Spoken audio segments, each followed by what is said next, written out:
Hello friends, வணக்கம். Welcome back to my channel. நீங்கள் இது வரைக்கும் நம்ம சேனலை சப்ஸ்கிரைப் பண்ணாமல் பார்த்துட்டு இருந்தீங்க அப்படின்னா சப்ஸ்கிரைப் பண்ணிட்டு பாருங்கள். கூடவே இருக்கிற பெல் பட்டனையும் ப்ரெஸ் பண்ணிக்கோங்க. இப்போ வாங்க நம்ம கதைக்குள்ளே போயிடலாம். குமரேசன் குடும்பம் மிகவும் சந்தோஷமாக ஏற்காடு சென்று கொண்டிருந்தனர். அவர்களது உறவினர் வீட்டு திருமணத்தில் கலந்து கொள்ளவே இந்த பயணம். நாமக்கல்லில் லாரியை கட்டமைப்பு செய்யும் நிறுவனம் நடத்தி வருகிறார். குமரேசன் மிகவும் செல்வ செழிப்பான வாழ்க்கை. தன் மனைவி கனகவல்லி மற்றும் இரு மகள்கள் ஓவியா சந்தியாவுடன் சந்தோஷமாக பேசி சிரித்தபடி சென்று கொண்டிருந்தனர். முதல் பெண் ஓவியா சேலத்தில் இருக்கும் அரசு மருத்துவக் கல்லூரியில் 3ஆம் ஆண்டு மாணவி. இரண்டாவது பெண் சந்தியா ராசிபுரம் தனியார் பள்ளியில் 12ஆம் வகுப்பு பயின்று வருகிறாள். ராசிபுரம் நாமக்கல்லில் இருந்து சேலம் செல்லும் வழியில்தான் உள்ளது. இவர் குடும்பத்தில் ஒருவராகவே மாறிவிட்ட ஓட்டுநர் மாரிமுத்து குமரேசனின் தந்தை காலத்தில் 19 வயதில் இவர்கள் வீட்டிற்கு வந்து சேர்ந்திருந்தார். குமரேசனை விட 3 வயது தான் பெரியவர். இவர்கள் குடும்பத்தின் விசுவாசமான வேலைக்காரன். குமரேசன் மாரியிடம், மாரி, நாம எத்தனை மணிக்கு ஏற்காடு போய் சேருவோம்? சாயந்தரம் 4 மணிக்கெல்லாம் போயிடலாங்கய்யா. சேலத்துல நல்ல ஹோட்டல்ல ஒரு காஃபியும் பப்ஸும் சாப்பிட்டுட்டு போலாம் மாரி. அடிவாரத்துல பெரிய ஹோட்டல் எல்லாம் இல்ல. சரிங்கய்யா என்ற மாரி இவர்கள் குடும்பம் சேலம் வந்தால் போகக்கூடிய 3 ஹோட்டல்களில் ஏற்காடு செல்லும் பாதையில் இருந்தது. சாரதி கிளாசிக் ஹோட்டலில் காரை நிறுத்தினார். பெண்கள் இருவருக்கும் மிகவும் பிடித்த இடம் இது என்பதால், தேங்க்ஸ் அங்கிள், இங்கே ஸ்நாக்ஸும் வாங்கிக்கலாம், ரொம்ப ரஷ் இல்லாத பீஸ்ஃபுல்லான ஹோட்டல் என்று மாரிமுத்துவை பாராட்டிவிட்டு சந்தோஷமாக உள்ளே நுழைந்தனர். காஃபி ஸ்நாக்ஸ் சாப்பிட்டுவிட்டு கொறிப்பதற்கு கொஞ்சம் ஸ்நாக்ஸும் வாங்கி கொண்டு கிளம்பினர். அஸ்தம்பட்டி தாண்டியவுடன் வரும் சேலம் சென்ட்ரல் ஜெயில் தாண்டி கார் வேகம் எடுத்து சென்று கொண்டிருந்தது. கோரிமேடு தாண்டியதும் சிறிது தொலைவிலேயே சாய்பாபா கோவில் உள்ளதால் ஓவியா தந்தையிடம், டேடி, ஒரு தடவை நம்ம எல்லாரும் குடும்பத்தோட இந்த கோயிலுக்கு வரணும்னு நினச்சேன், ப்ளீஸ் இப்போ போயிட்டு வந்துடலாமே என்று வற்புறுத்த சரி என்று அரைமனதாக ஒத்துக்கொண்டார். இவரது குடும்பம் சாய்பாபா மேல் பக்தி கொண்டது. இன்று தயங்க காரணம் என்னவென்றால், கோயிலுக்கு போய்விட்டு போனால் ஏற்காடு மலையேறுவதற்குள் இருள் சூழ்ந்துவிடும் என்ற பயம்தான். முதலில் வேண்டாம் என்று மறுத்தவர் பிறகு ஓவியாவின் வற்புறுத்தலால் ஒருவேளை இது சாய்பாபாவின் அழைப்போ என்று தோன்றியதும் ஒத்துக்கொண்டார். மாரிமுத்து கார் ஓட்டுவதில் கில்லி என்றாலும் குமரேசன் முன் ஜாக்கிரதை பேர்வழி. எதை செய்தாலும் ஒரு தடவைக்கு 10 தடவையாக யோசித்து செயல்படுபவர். ஆதலால் சீக்கிரம் போயிட்டு போனா 6 மணிக்குள்ள ஏற்காடு போயிடலாம் என்று மனதிற்குள்ளேயே கணக்கிட்டு பார்த்ததால் ஒத்துக்கொண்டார். கார் மெயின் ரோட்டில் இருந்து கோயிலுக்கு செல்லும் பாதையில் திரும்பியது. அப்போது Oviya, daddy, 2 Marigold biscuit packet வாங்குங்க, அப்படியே ஒரு கட்டு குச்சியும் வாங்குங்க. நீங்க இருங்கய்யா, நானே வாங்கிட்டு வரேன் என்று கூறிவிட்டு காரிலிருந்து இறங்கிய மாரிமுத்து விரைவாக சென்று அனைத்தையும் வாங்கி வந்தார். சாய்பாபா கோவிலுக்குள் பிரசாதமாக லைனில் வரும் பக்தர்களுக்கு 2 மேரிகோல்ட் பிஸ்கெட்டையும் வழங்குவார்கள். கோயிலின் வெளிப்பிரகாரத்தில் நாள்தோறும் மாலை 6 மணிக்கு ஆரத்தி முடிந்ததும் அன்னதானம் வழங்கப்படும். வாங்க விருப்பம் உள்ளவர்கள் அதற்கென்று இருக்கும் கியூவில் நின்று பொறுமையாக வாங்கி செல்வர். கோயிலுக்கு செல்லும் வழியில் உள்ள கடைகளில் பிஸ்கெட்டும் கட்டுக்கட்டாக குச்சிகளும் விற்கப்படும். குச்சிகளை குண்டத்தில் போடுவதற்கு ஏதுவாக அளவில் சிறு சிறு துண்டுகளாக நறுக்கி வைத்திருப்பர். கோயிலுக்குள் வெளிப்பிரகாரத்தில் ஒரு சிறிய அறை இருக்கும். அதற்குள் சிறிய அளவில் ஜன்னல் வைத்த சிமெண்டால் கட்டப்பட்ட அமைப்புக்குள் எப்போதும் நெருப்பு எரிந்து கொண்டிருக்கும். அதற்குள் தான் இந்த குச்சிகளை ஜன்னல் அமைப்பின் வழியாக போடுவார்கள். சாம்பல் தான் திருநீராக வழங்கப்படும். அன்னதானம் செய்ய விரும்புபவர்கள் வீட்டிலிருந்து கேசரி, லெமன் ரைஸ், பொங்கல் என்று வெரைட்டியாக செய்து கொண்டு சாய்பாபாவிற்கு முன்வைத்து பூஜித்த பின் கோயிலில் வழங்கும் அன்னதானத்துடன் சேர்த்து கொடுத்து விடுவர். அன்னதானத்திற்கு பணம் கட்டுபவர்கள் கட்டிவிடுவர். முடியாதவர்கள் பிஸ்கெட்டாவது வாங்கி கொடுப்பர். நம்ம ஓவியா அனைவரையும் அழைத்து கொண்டு உள் நுழைந்தாள். மதிய ஆரத்தி முடித்து கோயில் மூடும் நேரம் என்பதால் இவர்களுக்கு அருள் புரியவே காத்திருந்தது போல் இருந்தது பாபாவின் முகம். கோயில் மூடும் நேரமாகிவிட்டதால் அவசரப்படுத்தினர். அவசரமாக பாபாவை கும்பிட்டுவிட்டு வெளிப்பிரகாரத்தில் மனமுருகி வேண்டியபடி சுற்றி வந்தனர். அப்போது, குமரேசா, உன் குடும்பத்துக்கும் உனக்கும் அசம்பாவிதம் நேர காத்திருக்கிறது, ஜாக்கிரதை என்ற குரல் கேட்கவும் திகைத்து சுற்றிலும் திரும்பி பார்த்தார். என்னவென்று கேட்ட மனைவியிடமும், ஒன்றுமில்லை, வாங்க சீக்கிரம் போகணும், நேரமாச்சில்ல என்று மட்டும் கூறிவிட்டு கூட்டிக் கொண்டு சென்றார். கோயிலை வேகமாக வலம் வந்து முடித்ததும் பாபாவின் அருள் ததும்பும் புன்னகை முகத்தை மீண்டும் ஒரு முறை தரிசனம் செய்துவிட்டு காரில் ஏறி அமர்ந்தனர். குமரேசன் காரில் ஏறி அமர்ந்ததிலிருந்து எதுவும் பேசாமல் அமைதியாக இருப்பதை கண்ட மூவரும் எதை பற்றியோ ஆழ்ந்த சிந்தனையில் இருக்கிறார் என்று தங்களுக்குள் நினைத்து கொண்டனர். சிறிது நேரம் கழித்து பொறுக்க முடியாத கனகவல்லி குமரேசனிடம், என்னங்க, என்கிட்ட எதையோ மறைக்கிறீங்க, என்னன்னு சொல்லுங்க என்றால் ஊடுருவும் பார்வையுடன். ஒண்ணுமில்ல கனகு, இன்னைக்கு ஒரு பார்ட்டி லாரி பாடி பில்டிங் பண்ண அட்வான்ஸ் கொடுக்க வரேன்னு சொன்னாங்க. அதை எப்படி மறந்தேன்னு யோசிச்சுக்கிட்டு இருந்தேன் என்று சொல்லி சமாளித்தார். ஏற்காடு அடிவாரத்தில் இருந்த டெம்பிள் காம்ப்ளெக்ஸ், அறுபடை வீடு முருகன் கோயில் என்றும் கூறுவர். அனைத்து கடவுளுக்கும் சிலைகள் அமைக்கப்பட்டிருக்கும். வந்தவுடன் காரிலிருந்தே கும்பிட்டனர். நேரம் ஆயிடுச்சுன்னா இருட்டில் மலை ஏறுறது ரொம்ப கஷ்டம் பிள்ளைகளா என்று குமரேசன் கூறியிருந்ததால் கோயிலுக்கு செல்லவில்லை. இந்த கோயிலை அடுத்து ஏற்காடு மலைப்பாதை ஆரம்பித்துவிடும். 10வது கொண்டை ஊசி வளைவு தாண்டியவுடன் அனைவரும் மலை மேலிருந்து இயற்கை அழகை பார்த்து ரசித்து கொண்டு வரும்போது திடீரென ஒரு உருவம் காற்றில் அலைந்தபடி இவர்களது காரை உரசியது போலிருந்தது. அந்த உருவம் அனைவரின் கண்களுக்கும் தென்பட்டதால் பயத்தில் உடல் வெலவெலுத்து போய்விட்டனர். ஓவியாவும் சந்தியாவும் பயத்தில் தாயை கட்டிப்பிடித்து கொண்டனர். மாறி ஒரு நிமிடம் பயத்தில் சடன் பிரேக் பிடித்ததில் கார் ஒரு கொழுங்கு கொழுங்கியது. நல்ல வேளையாக பின்னாலும் முன்னாலும் எந்த வாகனமும் வராததால் தப்பித்தனர். சாய்பாபாவை மனதில் வேண்டியபடி பயணித்தனர். 20வது கொண்டை ஊசி வளைவை கடக்கும் போது பிணவாடை திடீரென காருக்குள் பரவியது. அனைவரின் நெஞ்சமும் பயத்தில் திக் திக் என்று அடித்து கொண்டது. காக்க காக்க கனகவில் காக்க, நோக்க நோக்க நொடியில் நோக்க என்று கனகவல்லி பயத்தில் கந்த சஷ்டி கவசம் சொல்ல ஆரம்பித்தார். திடீரென மீண்டும் சகஜ நிலை ஏற்பட்டது. ஒரு வழியாக 20 கொண்டை ஊசி வளைவுகளையும் கடந்து கார் சமதளத்தில் செல்ல ஆரம்பித்து இருந்தது. வேகமாக உறவினருக்கு போன் செய்த குமரேசன், எந்த ஹோட்டல்லப்பா ரூம் புக் பண்ணியிருக்க, எப்படி வரணும்னு சொல்லுப்பா என்று வழி விசாரித்தார். இவர்கள் அந்த ஸ்டார் ஹோட்டலை சென்றடையும் போது மணி 6 ஆகி இருந்தது. அனைவரும் அவர்களுக்கு ஒதுக்கப்பட்ட அறைக்கு சென்று ஃப்ரெஷ் அப் ஆகிவிட்டு 1 மணி நேரம் ரெஸ்ட் எடுத்தனர். பின் 7:30க்குள் அழகாக உடையணிந்து அலங்காரம் முடித்த நால்வரும் மாரியையும் அழைத்து கொண்டு ரிசப்ஷன் நடக்கும் இடத்திற்கு சென்றனர். மணமக்களை வாழ்த்திவிட்டு டைனிங் ஹால் சென்றனர். உறவினர்களிடம் சந்தோஷமாக பேசி அரட்டை அடித்து கொண்டே சாப்பிட்டு விட்டு மீண்டும் ரிசப்ஷன் நடக்கும் இடத்திற்கு வந்து அமர்ந்தனர். பார்த்து ரொம்ப நாள் ஆன சொந்தங்களுடன் வளவலன்னு பேசி கொண்டிருந்ததில் நேரம் நள்ளிரவை தாண்டியது. சரி வாங்க, நாளைக்கு சீக்கிரமே எழுந்திருச்சதானே நேரத்துக்கு வந்து கல்யாணத்தை அட்டன் பண்ண முடியும் என்று அவசரப்படுத்தினர் குமரேசன். டாடி, இன்னும் கொஞ்ச நேரம் பேசிட்டு இருக்கலாமே என்று கெஞ்சினர் பெண்கள் இருவரும். நாளைக்கு பேசுறதுக்கு கொஞ்சம் மிச்சம் வைங்கம்மா என்று கிண்டல் அடிக்க கூறியபடியே ஹோட்டல் அறைக்கு கூட்டிச் சென்றார். ஹோட்டல் அறைக்கு வந்ததுமே வேகமாக இரவு உடைக்கு மாறிக்கொண்டு லைட்டை ஆஃப் செய்துவிட்டு படுத்தனர். வந்த களைப்பில் நன்கு அசந்து உறங்க ஆரம்பித்தனர். அப்போது அவர்களது அறையில் யாரோ நடமாடும் சத்தமும் பாத்ரூமில் தண்ணீர் விடும் சத்தமும் கேட்டது. பயத்தில் ஏசியிலும் குமரேசனுக்கு வேர்த்து கொட்டியது. யாரையும் எழுப்பாமல் பாத்ரூமிற்கு சென்றவர் அப்படியே விழி பிதுங்கி நின்றார். குமரேசனால் வாய் திறந்து கத்தக்கூட முடியவில்லை. மூச்சு விடக்கூட முடியாமல் இதயம் வாய் வழியே வந்துவிடும் போல் இருந்தது. அங்கே குளியலறையில் உக்கிரமான முறைக்கும் கண்களுடன் வெண்ணிற பனிப்புகை போன்ற உருவம் தரையையும் சீலிங்கையும் தொட்டுக்கொண்டு நின்றிருந்தது. அந்த கண்களை பார்த்தால் இருவருக்கும் மிகவும் பரிச்சயமானது போல் இருந்தது. திணறிக்கொண்டு கத்த முடியாமல் இருக்கும் பொழுது அந்த கண்களையே பார்த்து கொண்டிருக்கும் போது மனைவி இவரின் தோள் தொடவும் பயத்தில் அலறினார் குமரேசன். கனகவல்லியும் என்ன ஏதென்று தெரியாமலே அரண்டு போய் அலறினார். இவர்கள் இருவரின் அலறலில் பெண்கள் இருவரையும் அலறியடித்து எழுந்தனர். நடுங்கிக் கொண்டிருந்த இருவரையும் ஆசுவாசப்படுத்தி படுக்கையில் அமர வைத்தனர். பெண்கள் இருவரும் அப்போது நேரத்தை பார்த்த அனைவரின் முகத்திலும் கிளி படர்ந்தது. நள்ளிரவு மணி 2 காட்டியது கடிகாரம். குமரேசனை மனைவியும் மகள்களும் பயத்துடன் நோக்கினர். சின்னவள் பயத்துடன், டாடி என்னாச்சு, ஏன் கத்துனீங்க என்றாள். கனகவல்லியும், என்னங்க, ஏற்காடு மலையேற ஆரம்பிச்சதுலேருந்தே பிரச்சனை தொடருதே, பயமா இருக்குங்க, கல்யாணம் முடிஞ்சதும் உடனே கிளம்பிடலாம் என்றாள். அதற்குள் ஓவியா, டாடி பாத்ரூம்குள்ள எதையோ பார்த்து கத்துனீங்களே, என்ன இருந்துச்சு அங்க என்றாள். சொல்லலாமா வேண்டாமா என்ற யோசனையில் இருந்த குமரேசனை உலுக்கிய பிறகே நினைவுக்கு வந்தார். அதன் பின்னர் அவர், காலையில பேசிக்கலாம், இப்ப எல்லாரும் போய் தூங்குங்க என்று பேச்சை மாற்றினார். அனைவரும் நிம்மதியின்றியும் சரியான தூக்கமும் இன்றியே இரவை கழித்தனர். குமரேசன் காலையில் முதல் ஆளாக எழுந்து பாத்ரூமிற்கு சென்று பார்த்துவிட்டு பின் குளித்து முடித்து சாய்பாபாவை மனதிற்குள் தியானித்தார். மற்றவர்களை புறப்பட சொல்லிவிட்டு டிரைவர் மாரிமுத்துவை பார்க்க சென்றார். டிரைவர் திருமண மண்டபத்தில் குளித்துவிட்டு இவர்களை கூட்டிச் செல்ல தயாராக வந்திருந்தார்.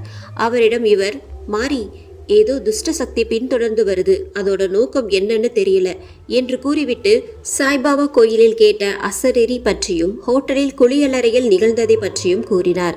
அமைதியாக கேட்டுக்கொண்டிருந்தார் டிரைவர். சிறிது நேர யோசனைக்கு பிறகு மீண்டும் குமரேசனே ஊருக்கு போன உடனே நல்ல நம்பூதிரியாய் போய் பார்க்கணும் மாறி.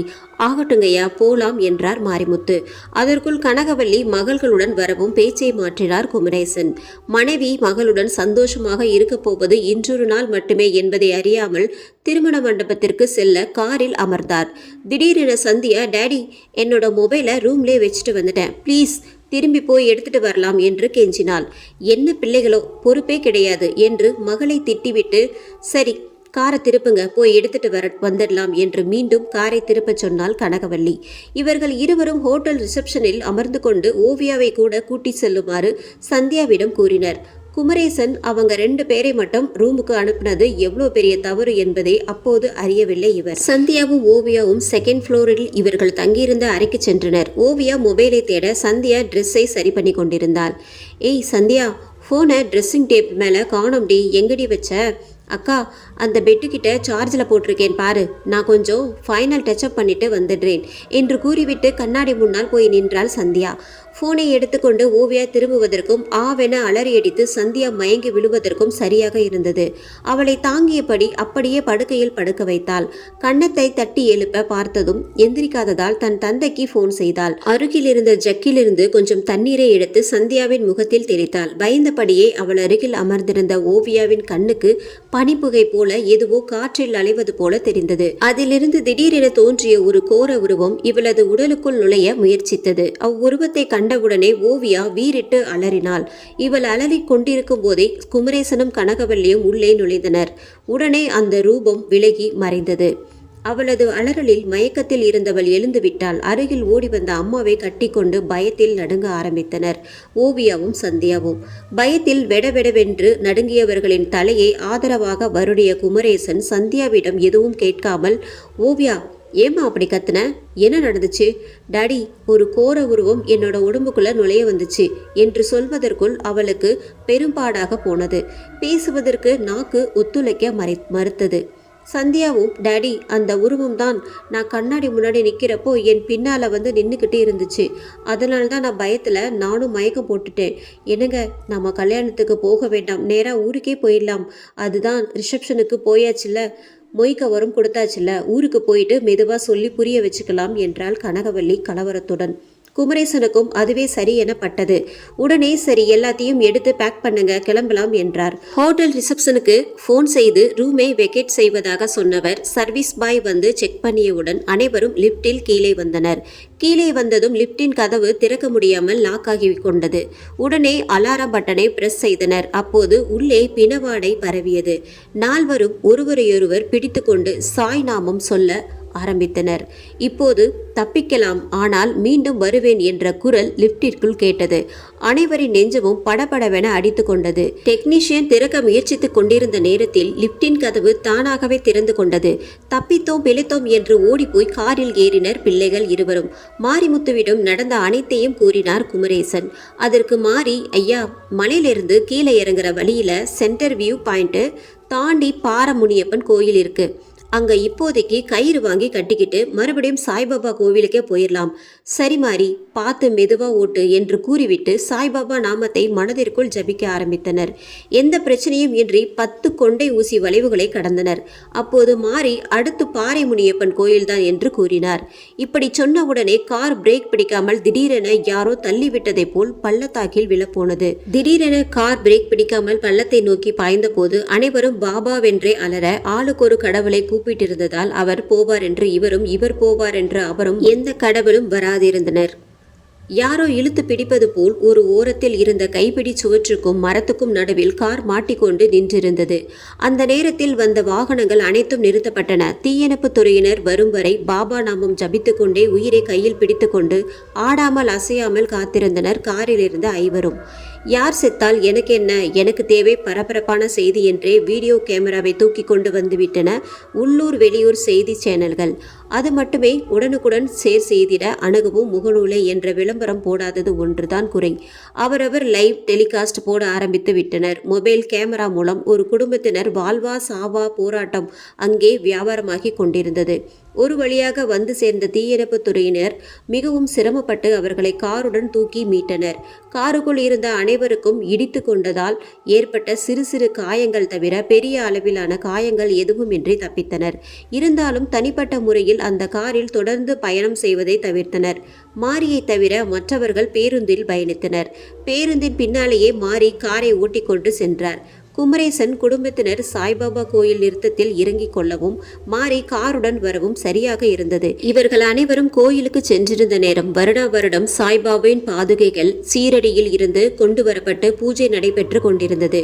இதற்கு அடுத்த நாள் 5 ரோடு செல்லும் வழியில் உள்ள திருமண மண்டபத்தில் அந்த பாதுகைகள் பக்தர்கள் பார்வைக்கு வைக்கப்படுவதாக இருந்தன. பொதுவாக காலை 6 மணியிலிருந்து இரவு 10 மணி வரை தொடர்ச்சியாக அன்னதானத்துடன் தரிசனம் நடைபெறும். இந்த நல்ல நேரத்தில் இவர்கள் கோயிலுக்கு சென்றது பாபாவின் அருள் இல்லாமல் வேறு என்னவென்று சொல்வது. குமரேசன் குடும்பம் கண்ணீர் மல்க பிரார்த்தித்தனர்.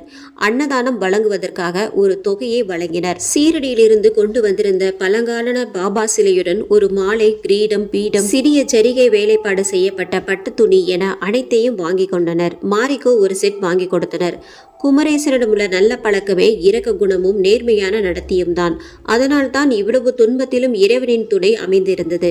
அனைவரையும் மன நிம்மதியுடன் நாமக்கல்லை நோக்கி பயணம் செய்தனர்.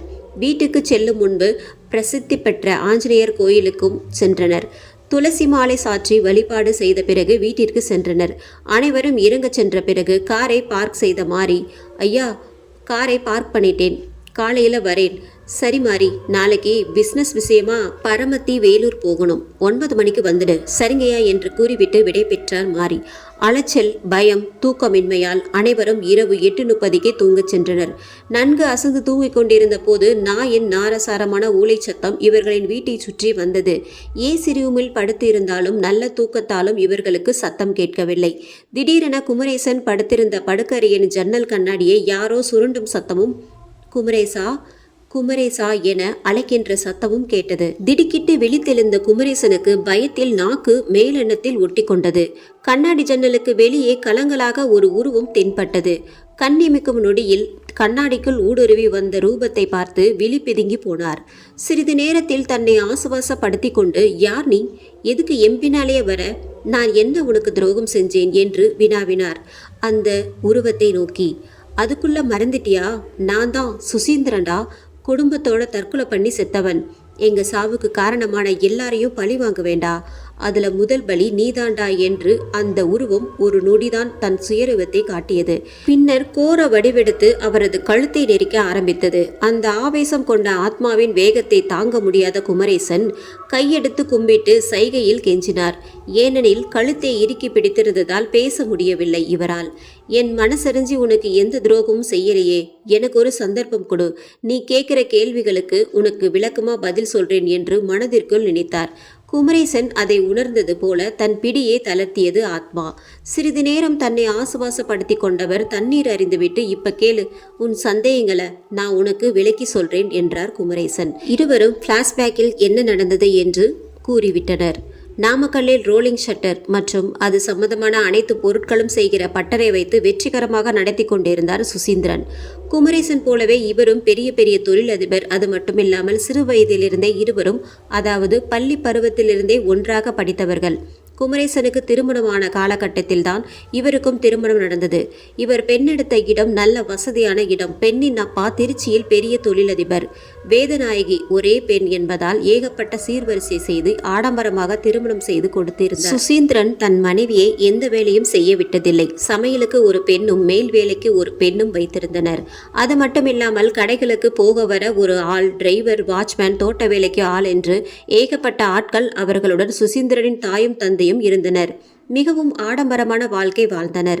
சுசீந்திரனின் மனைவி கர்ப்பம் தரித்தவுடன் மேலும் சந்தோஷமாக கூடிப்போனது. 7ஆம் மாதம் வளைகாப்பு வைபவம் நடைபெறும் நாளும் குறிக்கப்பட்டது. மாமனார் வீட்டிலிருந்தே அனைவரும் வந்திருந்தனர். தங்க வளையல், வெள்ளி வளையல், செம்பு வளையல் என்று கண்ணாடி வளையலுடன் சேர்த்து அணிவித்து மகிழ்ந்தனர். மேலும் மாப்பிள்ளை ஏமாந்து விடுவார் என்று அவருக்கும் ஒரு மைனர் செயின் என்று அமர்க்கலப்படுத்தினர். மாமனார் ஊரெல்லாம் அழைத்து விருந்து போட்டார். நல்லபடியாக வளைகாப்பு முடிந்ததும் பெண்ணை அழைத்துச் செல்லும் நேரம் சுசீந்திரன், மாமா, வேதாவை 1 வாரம் கழிச்சு நானே கூட்டிட்டு வந்து விடுறேன். முதல்ல இருந்து பார்த்தவங்க கிட்டேயே பிரசவம் பார்த்துக்கலாம். இல்லை மாப்பிள்ள, திருச்சியில் இல்லாத ஸ்பெஷாலிட்டியா? பார்த்துக்கலாம், நீங்கள் வேணும்னா குழந்தை பிறக்கிற வரைக்கும் அங்கே வந்துடுங்களேன் என்றார். சரி என்று கூறிவிட்டு தந்தையை நாமக்கல்லில் உள்ள பிஸ்னஸை பார்க்க சொல்லிவிட்டு அவருக்கு உதவிக்கு நம்பகமான ஆளை வைத்தார். அதன் பின்னர் மாமனார் வீட்டிற்கு சென்றார். அங்கேயே இருந்து மாமனாரின் பிசினஸிற்கு ஒத்தாசையாக இருந்தார். அவ்வப்போது நாமக்கல்லுக்கும் சென்று வந்தார் சுசீந்திரன். தன் மகளுக்குத்தானே அனைத்தையும் கொடுக்க போகிறோம் என்று மருமகனை நம்பி அனைத்து பொறுப்புகளையும் ஒப்படைத்திருந்தார் அப்பாவி மாமனார். ஆனால் மருமகன் சிறிது சிறிதாக நம்பிக்கை துரோகம் செய்ய ஆரம்பித்திருந்தார். இந்த நிலையில் வேதாவிற்கு பிரசவ வலி எடுத்தது. தன் கணவன் அருகில் இருக்க வேண்டும் என்று வேதா விரும்பியதால் சுசீந்திரனை ஹாஸ்பிட்டலுக்கு அனுப்பி வைத்தார் வேதாவின் அப்பா. இவர் ஆபீஸ் சென்று கணக்கு வழக்குகளை பார்க்க ஆரம்பித்தார். அப்போதுதான் மருமகனின் கோல்மால் எல்லாம் வெட்ட வெளிச்சமாகியது. அதையெல்லாம் மனதிற்குள்ளேயே புதைத்து கொண்டார் மாமனார். முதல் பேர குழந்தை பிறந்தவுடன் மிகவும் சந்தோஷம் அடைந்தனர் அனைவரும். நல்ல அழகுடன் பிறந்த ஆண் குழந்தை பிறந்தவுடன் அளவே இல்லை. மருத்துவருக்கு அப்போதே சந்தேகம் இருந்தாலும் இவர்களிடம் சொல்லாமல், குழந்தை அழுவலேன்னு தாய்ப்பால் கொடுக்காம இருந்துடாதீங்க, நீங்களாகவே கொடுக்கணும் என்று மட்டும் கூறினார். சரிங்க டாக்டர், மறுபடியும் நெக்ஸ்ட் செக்கப்புக்கு எப்போ வரணும் என்றால் வேதா. 1 வீக் முடிஞ்சு வாங்க என்று கூறி அனுப்பி வைத்தார் டாக்டர். வீட்டுக்கு வந்த பிறகுதான் நம்ம குழந்தை ஏன் மற்ற குழந்தைகளைப் போல அழுவலை என்று யோசித்தாள் வேதா. டாக்டர் சொன்ன 1 வீக் முடிந்தவுடன் குழந்தையை எடுத்துக்கொண்டு குழந்தைகள் நல மருத்துவமனைக்கு சென்றனர். தடுப்பூசி போட்ட பிறகு மெதுவாக அவர் விளக்கம் கொடுத்தார். குழந்தைக்கு டவுன் சிண்ட்ரோம் இருக்கும்னு நினைக்கிறேன். இது முழுமையான கணிப்பாக சொல்ல முடியாது. குழந்தை வளர வளரத்தான் தெரியும் என்று கூறி அனுப்பி வைத்தார். அமைதியான குடும்பத்தில் முதல் புயல் வீசத் தொடங்கியது.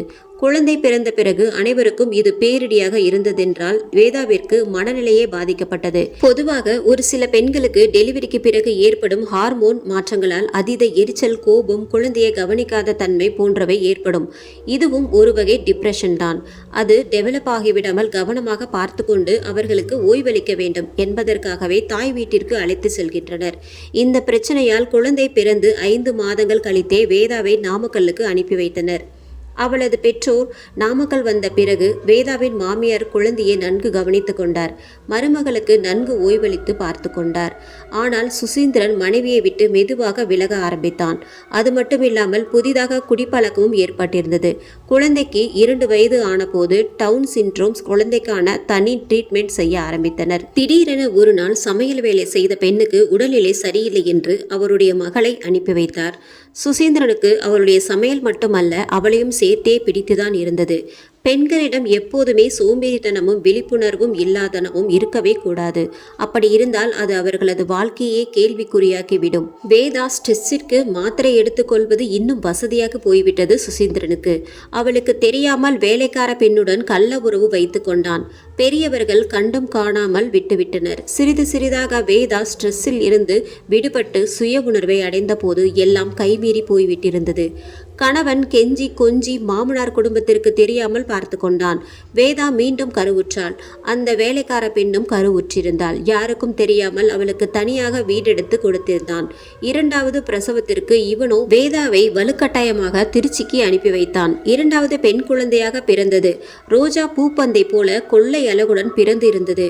நல்ல ஆரோக்கியமாக இருப்பதாக தெரிவித்தார் மருத்துவர். அதற்குள் வேலைக்கார பெண்ணும் ஒரு பெண் குழந்தையை பெற்றெடுத்திருந்தாள். தன் கணவனின் லீலைகளை தன் பெற்றோரிடம் கூறாமல் மறைத்து விட்டாள் வேதா. இப்படியே 10 வருடங்கள் உருண்டோடியது.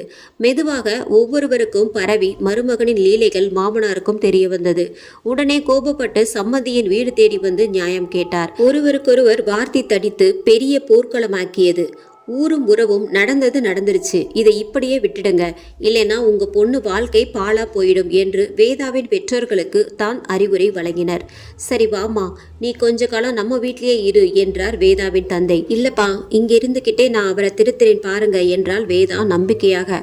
அது நாய்வால் நிமிர்த்தவே முடியாது என்பதை அறியாத அப்பாவி பெண் அவள் வேதாவின் அப்பாவிற்கு தன் செல்ல மகளின் வாழ்க்கை இப்படி போய்விட்டதே என்ற வருத்தம் வாட்டி வதித்தது. அந்த வருத்தத்திலேயே உடல்நிலை பாதிப்படைந்தது. சிறிது காலத்திலேயே வேதாவின் தந்தை படுத்த படுக்கையானார். சுசீந்திரனுக்கும் அது வசதியாகி போனது. இவனே அவருடைய பிசினஸையும் சேர்த்து பார்க்க ஆரம்பித்தான். படுக்கையில் வீழ்ந்தவரால் மீண்டும் வர முடியவில்லை. தான் இறந்து விடுவோம் என்று தோன்றியதும் இறப்பதற்கு முன் தன் மகள் பெயரிலும் மனைவி பெயரிலும் சொத்துக்களை பிரித்து எழுதி வைத்தார். எழுதி வைத்த சில மாதங்களிலேயே இறந்தும் போனார். இனி கேட்க ஆளில்லை என்றவுடன் மிகவும் ஆட்டம் போட ஆரம்பித்தான் சுசீந்திரன். கண்மண் தெரியாமல் குடிப்பதும் ஆடம்பரமாக செலவு செய்வதும் அதிகமானது. இதை பார்த்த வேதாவின் அம்மா எதிர்ப்பு தெரிவிக்கவும் அவரை கேவலமான முறையில் திட்டிவிட்டான் சுசீந்திரன். இதனால் ஏற்பட்ட டென்ஷனிலும் ஏற்கனவே கணவன் இறந்த துக்கமும் சேர்ந்து அவருக்கு பக்கவாதம் ஏற்பட்டது. அம்மாவின் பெயரில் இருந்த சொத்துக்கள் மூலம் வந்த பணத்தை கொண்டு அவரை 24 மணி நேரமும் கவனிக்க ஒரு பெண் ஹவுஸ் நர்ஸை ஏற்பாடு செய்தாள் வேதா. அந்த பெண்ணின் உதவியுடன் திருச்சியிலேயே வைத்து பார்த்து கொண்டாள். அடிக்கடி வேதா சென்று பார்த்து வருவதை வழக்கமாக்கி கொண்டாள். அப்போதுதான் சுசீந்திரன் வேறு ஒரு கடத்தல் கும்பலின் இரிடியம் பற்றிய ஆசை வார்த்தையில் மயங்கி பணம் முழுவதையும் அதில் போட்டுவிட்டான். இரிடியம் பற்றிய உண்மை நிறைய பேருக்கு தெரியவில்லை. இரிடியம் என்ற உலோகத்தால் கோடிக்கணக்கான பணத்தை ஏமாந்த தொழிலதிபர்கள் பலர் உள்ளனர். பிசினஸிற்கு பணம் தேவைப்பட்டதால் மனைவி பெயரில் இருந்த சொத்தை விற்க என்னென்னவோ தகுதித்தம் செய்து அவளை சம்மதிக்க வைத்து விற்றுவிட்டான். இதற்கிடையில் இவனின் சின்ன வீடாக இருந்தவள் வேறு ஒருவனுடன் தொடர்பில் இருந்ததை பார்த்ததும் பெரிய பிரச்சனை ஏற்பட்டு அவளை விட்டு பிரிந்து விட்டான். இது ஒரு விதத்தில் நிம்மதி என்றாலும் சிறிது காலம்தான் இந்த நிம்மதியும் நீடித்தது. அந்த சின்ன வீடு நேராக சுசீந்திரனின் வீட்டிற்கே வந்திருந்தாள். அதை பார்த்து கோபம் கொண்ட வேதா, ஏய், உனக்கு இங்கென்ன வேலை? மரியாதை வெளியே போயிடு என்று தன்னை மறந்து அனைவருக்கும் கேட்கும்படி கத்தி விரட்டினாள். அந்த சின்ன வீட்டுக்கு அவமானமாக போய்விட்டதாம். தன் பங்கிற்கு தரம் தாழ்ந்த வார்த்தைகளால் அர்ச்சனை செய்துவிட்டு, இங்கே பாரு, இவ்வளோ நாளும் உன் புருஷா என்னை வச்சிருந்ததை பற்றி போலீஸில் சொல்லி அவங்க மூலமாக நஷ்ட ஈடு வாங்குறனா இல்லையான்னு பாரு என்று கத்தி மானத்தை வாங்கி விட்டு போனாள். வேதாவிற்கு என்ன செய்வதென்று தெரியாமல் தன் கணவனுக்கு ஃபோன் செய்து நடந்ததை தெரிவித்தாள். கோபப்பட்ட அவளை எல்லாம் மெதுவாய் பேசித்தான் வழிக்கு கொண்டு வரணும். இப்ப காரியத்தையே கெடுத்துட்டியே என்று வேதாவிடம் கத்தினான். இவ்வளோ நாள் பொறுத்த வேதாவிற்கு பொறுமை பறி போயிருந்தது. உடனே சுசீந்திரனிடம் போனிலேயே, என்ன சொன்ன? நீ தப்பு பண்ணுவ, அவளை நான் அட்ஜஸ்ட் பண்ணுமா? இந்த வேலையெல்லாம் என்கிட்ட வச்சுக்காத, நான் பொல்லாதவளா மாறிடுவேன் என வேதாவும் பதிலுக்கு கத்தினாள். தன்னைத்தானே நொந்தபடி அந்த சின்ன வீட்டிற்கு ஃபோன் செய்தான் சுசீந்திரன். ஃபோனை எடுத்தவளிடம், இங்கே பாரு, நீ எவ்வளோ எதிர்பார்க்குற அதை சொல்லு. அதை விட்டுட்டு அங்கே போகிற இங்கே போகிறேங்கிற அப்படி மட்டும் ஏதாவது பண்ணுன உயிரோடு இருக்க மாட்டேன் என்று மிரட்டி பணிய வைத்தான்.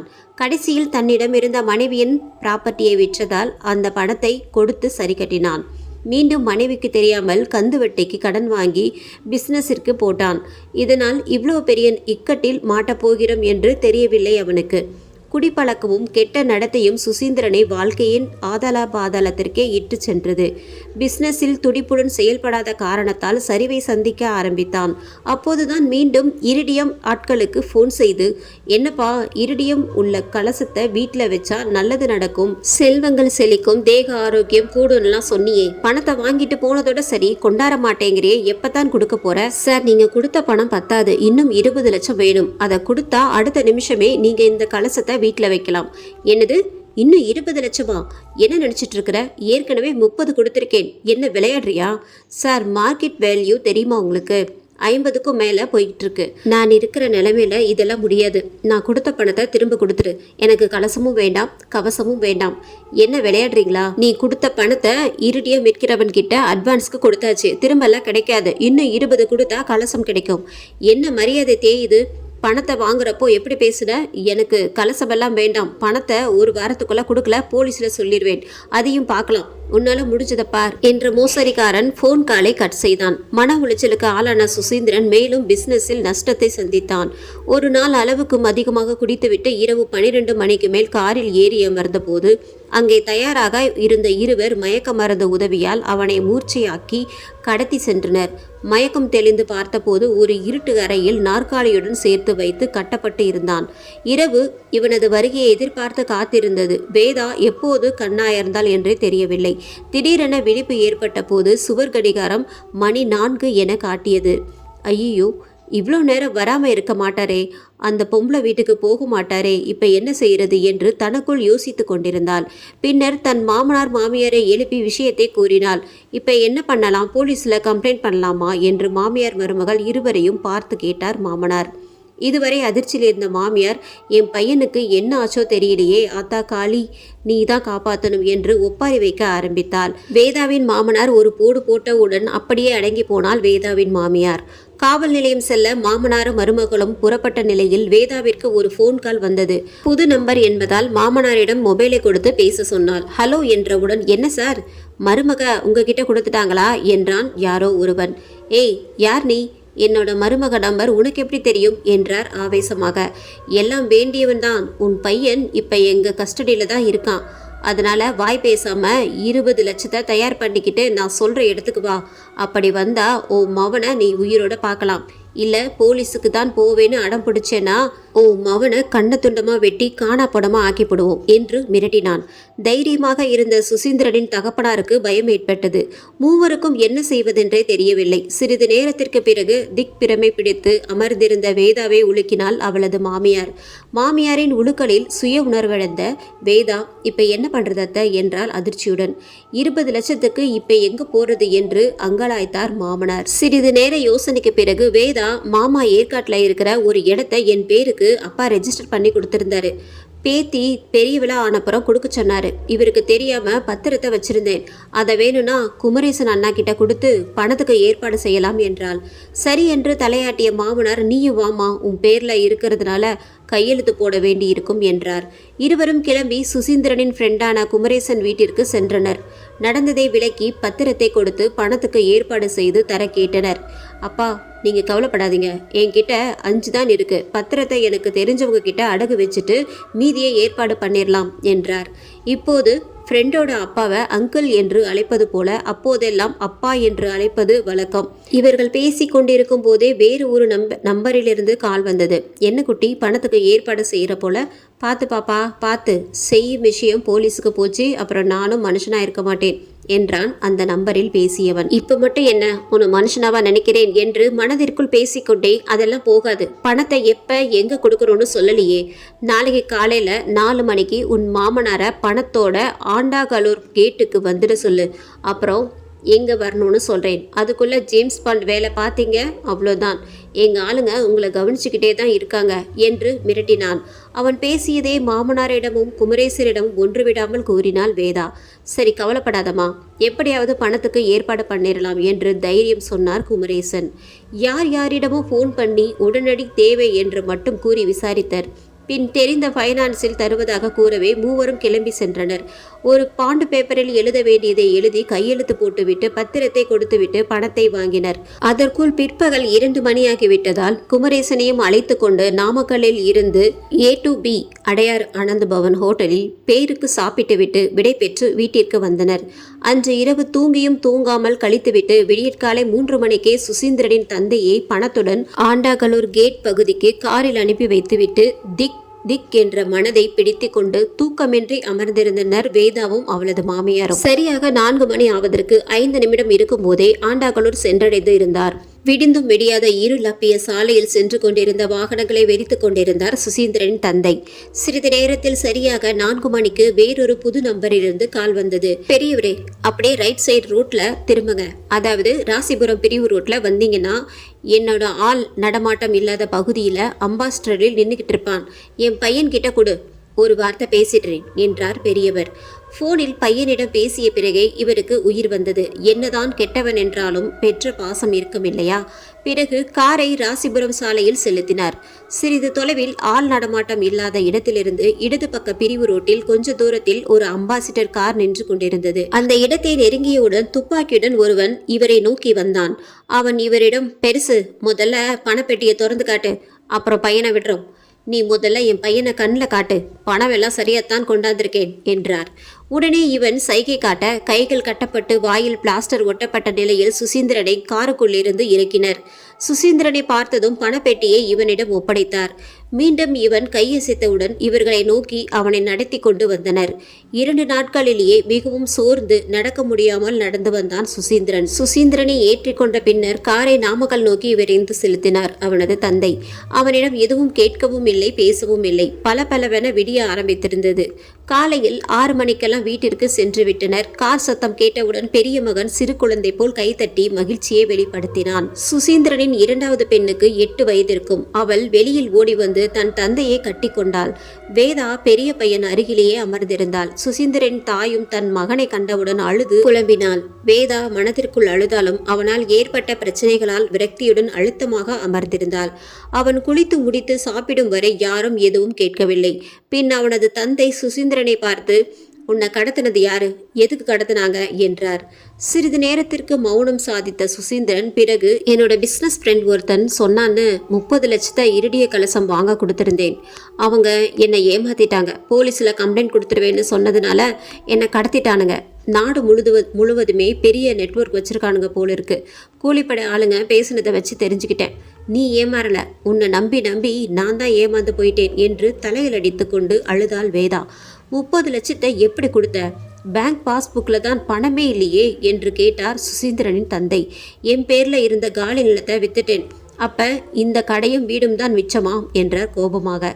எதுவும் பேசாமல் மௌனமாக இருந்தவனை பார்த்த வேதா, என்னோட சொத்தை வித்த 2 கோடி ரூபாயை என்ன பண்ணன என்றாள்.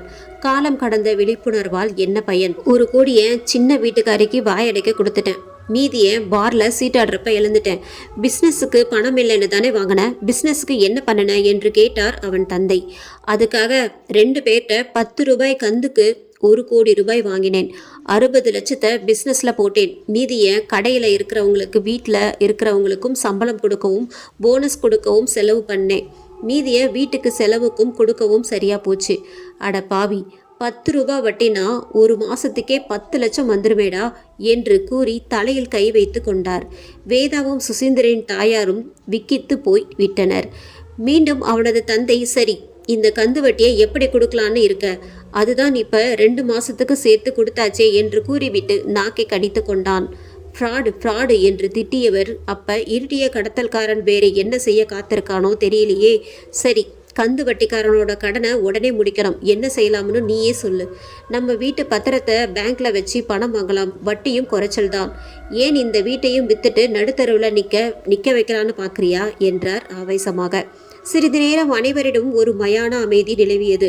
பின்னர் பேசிய சுசீந்திரன், சரி, 20 லட்சத்துக்கு நீங்க என்ன செஞ்சீங்க? அதுவா என்று தயங்கியவர் பின்னர் ஏற்காட்டில் வேதா பெயரில் இருந்த நிலத்தை பற்றியும் அவனது மாமனார் வேதா பெயரில் வாங்கி கொடுத்திருந்தது பற்றியும் கூறினார். அதைத்தான் குமரேசன் உதவியால அடமானம் வச்சோம். எனது குமரேசனை கூட்டிக்கிட்டு போனீங்களா? அவனை எதுக்கு கூட்டிட்டு போனீங்க என்று ஆவேசமாக கத்தினான். சுசீந்திரனின் தந்தை, ஏண்டா இதுக்கு போய் இப்படி கத்துற? குமரேசன் கிட்ட சொன்னா என்ன? சின்ன வயசுல இருந்து நமக்கு பழக்கம். அது மட்டும் இல்லாம அவனும் வளர்ந்து வர்ற தொழிலதிபர். அவன்தான் யாருக்கும் தெரியாம 3ஆம் மனுஷங்க மூலமா எனக்கு கந்து வட்டிக்கு பணம் கொடுத்துருக்கான். அது வெளியே தெரியாம அடியாளுங்க மூலமா பணத்தை வசூல் செய்யறதுக்காக என்னை கடத்துறவனும் அவன்தான்னு அங்கிருந்து அடியாள்ல ஒருத்தன் என்கிட்ட சொல்லிட்டான். அவனை பார்த்தா அப்படி தெரியலையே. சரி, நீ சொல்ற மாதிரியே வச்சுக்கிட்டாலும் நீ முதல்ல எதுக்கு இருடியம் ஆட்கள் தானே கடத்தினாங்கன்னு போய் சொன்ன? குமரேசன் பேரை சொல்ல வேண்டி இருக்குமோன்னு தான் போய் சொன்னேன். சரி, நீ சொல்ற மாதிரியே வச்சுக்குவோம். யார் வட்டிக்கு விட்டா என்ன? வாங்கினது உன்னோட தப்பு தானே. முதல்ல அதை திருப்பி கொடுக்குற வழியை பார்ப்போம். அதனால தான் வீட்டை பேங்க்ல அடமானம் வைக்க போறேன் என்றான்.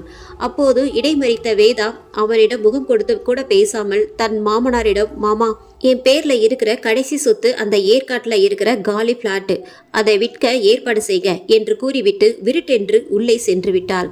குமரேசனுக்கு போன் செய்த சுசீந்திரனின் தந்தை நடந்ததை கூறினார். அவன்தான் கந்து வட்டிக்கு கொடுக்கிறானா என்று அப்போதே கேட்டு தெளிவு பெற்றிருக்கலாம். ஆனால் இவரும் அதை பற்றி அவனிடம் கேட்கவில்லை. தம்பி குமரேசா, உனக்கு தெரிஞ்சவங்க யாராவது இருந்தா அடகு வச்ச அந்த சொத்தை விற்கிறதுக்கு ஏற்பாடு செய்ய முடியுமா? ஏன்னா கந்து வட்டிக்காரனுங்க கொடுத்த கடனை முடிக்கணும் என்று கூறி ஆழம் பார்த்தார். சொல்லி வைக்கிறேன்ப்பா. சுசீந்திரன் நல்லா இருக்கானா? இனிமேலாவது புத்தியா பொழப்ப பார்க்க சொல்லுங்க என்று கூறிவிட்டு வைத்தான். சேலத்தில் இருந்த ஒரு தொழிலதிபர் தான் வாங்கிக் கொள்வதாக கூறினார். ஆனால் இவர்கள் கேட்ட தொகைக்கு ஒத்துக்கொள்ளவில்லை. எவ்வளவோ கேட்டு பார்த்தார் குமரேசன். அதற்கு அவர், என்னப்பா இது, நீங்க சொல்ற இடம் ரொம்ப இன்டீரியரா இருக்குது. மெயின் பிளேஸ்ல இருந்தா கூட அவங்க கேட்கிற தொகையை கொடுக்கலாம். அது மட்டும் இல்லாம ரெஜிஸ்ட்ரேஷனுக்கே நிறைய செலவாகும் என்று கராராக கூறிவிட்டார். சரி என்று ஒத்துக்கொண்டு ரெஜிஸ்ட்ரேஷனுக்கு ஏற்பாடு செய்யப்பட்டது. ஒரு நல்ல நாளில் ரெஜிஸ்ட்ரேஷனும் முடிந்தது. 20 லட்சம் கடன் கொடுத்தவனுக்கு வட்டியும் அசலும் கட்டினார்.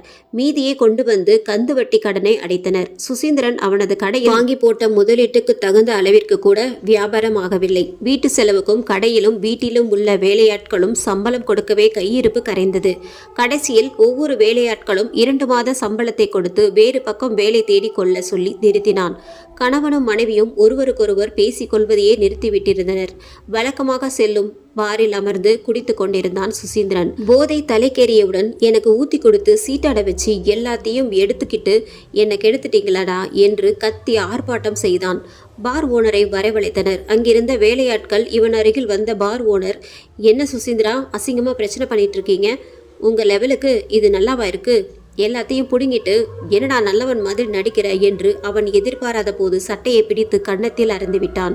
உடனே அவமானத்தால் முகம் சிவந்த ஓனர் செக்யூரிட்டியையும் அடியாட்கள் போல் இருந்த நால்வரையும் பார்த்து, என்னடா பார்த்துட்டு இருக்கீங்க, இந்த நாயை அடிச்சு தெருவில் தூக்கி போடுங்க என்று கட்டளையிட்டான். அவனின் கட்டளைக்கு கீழ்ப்படிந்து சுசீந்திரனை தனி இடத்திற்கு இழுத்து சென்று அடித்து நொறுக்கி குற்றியூராக கொண்டு போய் ஆள் நடமாட்டம் இல்லாத இடத்தில் போட்டுவிட்டு வந்துவிட்டனர். ஏற்கனவே அனைத்தையும் இழந்த துக்கத்தில் இருந்த அவனது குடும்பத்தினருக்கு இடிமேல் இடியாக விழுந்தது.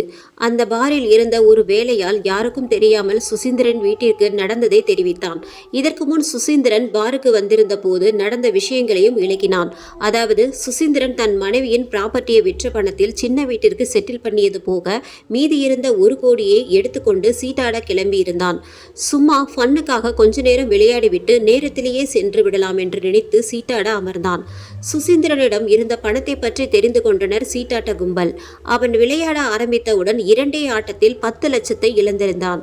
போதுமென்று எழுந்து போனவனை இதற்கென்றே உள்ளவர்கள், அட இருங்கண்ணே, விட்டதை பிடிக்க வேண்டாமா என உசுப்பேற்றி அமர வைத்தனர். அது மட்டும் இல்லாமல் அவர்களில் ஒருவன், அண்ணனுக்கு நல்ல பிராண்டா ஊத்து என்று ஓவராக உபசரித்து கொண்டே அவனுக்கு பின்னால் இருந்தபடியே அவன் என்ன சீட்டு இறக்கப் போகிறான், அவனுக்கு தேவையான சீட்டு எதுவென்பது வரை சிக்னல் மூலம் தெரிவித்துக் கொண்டிருந்தான். இந்த கோபத்தில் தான் சுசீந்திரன் குடித்துவிட்டு பார் ஓனரை அடித்தான். இவன் மேல் பரிதாபப்பட்ட ஒரு வேலையால் இதற்கு முன் நிகழ்ந்த எல்லா நிகழ்வுகளையும் கூறிவிட்டு அவனை அடித்து எங்கே தூக்கி போட்டிருக்கிறார்கள் என்பதை வரை கூறினான். பின் சுசீந்திரனின் தந்தையிடம், ஐயா, நான் புள்ளக்குட்டிக்காரன், என்னை காட்டி கொடுத்துடாதீங்க. அண்ணா நீங்க வர்றப்ப எல்லாம் எனக்கு நிறைய செஞ்சிருக்காங்க. அந்த விசுவாசத்துல தான் உங்களுக்கு ஃபோன் எல்லாம் பண்ணேன். கண்டிப்பா சொல்ல மாட்டேப்பா, இந்த உதவியை கண்டிப்பா மறக்கவும் மாட்டோம், உனக்கு ரொம்ப நன்றிப்பா என்று கூறிவிட்டு போனை வைத்தார். அதன் பின்னர் வேகமாக அவருக்கு தெரிந்த போலீஸ் நண்பருக்கு போன் பண்ணிவிட்டு இவரே ஆம்புலன்ஸுக்கும் சொல்லிவிட்டு அந்த இடத்திற்கு குடும்ப டாக்டரும் ஃபேமிலி ஃப்ரெண்டுமான சபேசுடன் விரைந்தார். அங்கு சென்றவுடன் டாக்டர் சபேசன் முதலுதவி சிகிச்சை செய்தார்.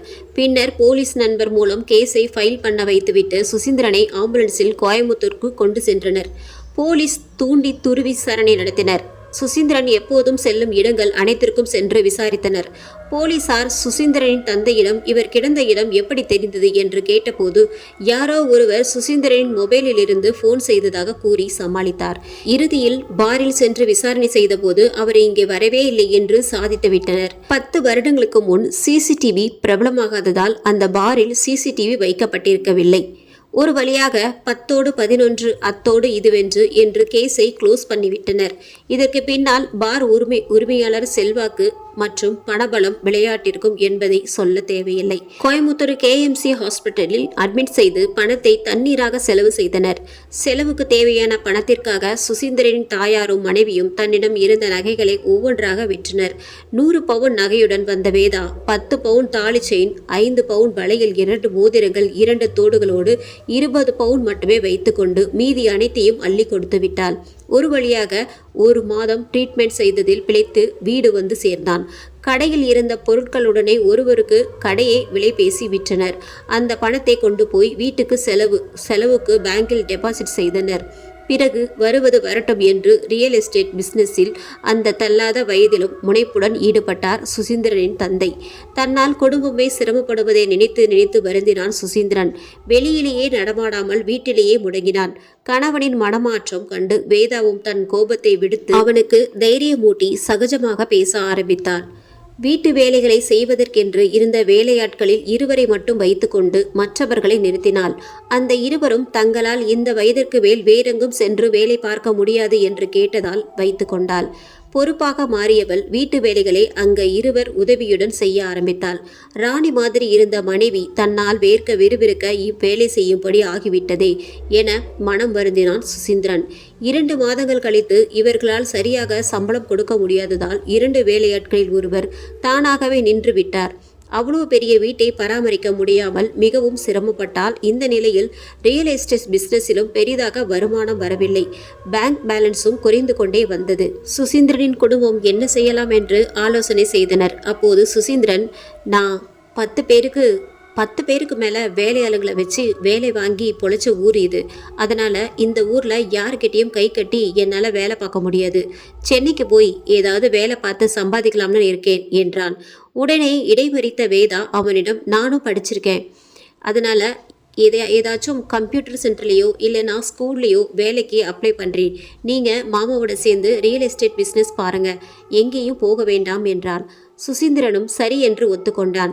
அதன் பின்னர் தன் தந்தையுடன் சேர்ந்து ரியல் எஸ்டேட் பிஸ்னஸிற்காக அலைந்து திரிந்தான். வேதாவும் ஒரு பள்ளியில் இன்டர்வியூ அட்டன் செய்துவிட்டு பஸ்ஸுக்காக காத்திருந்தாள்.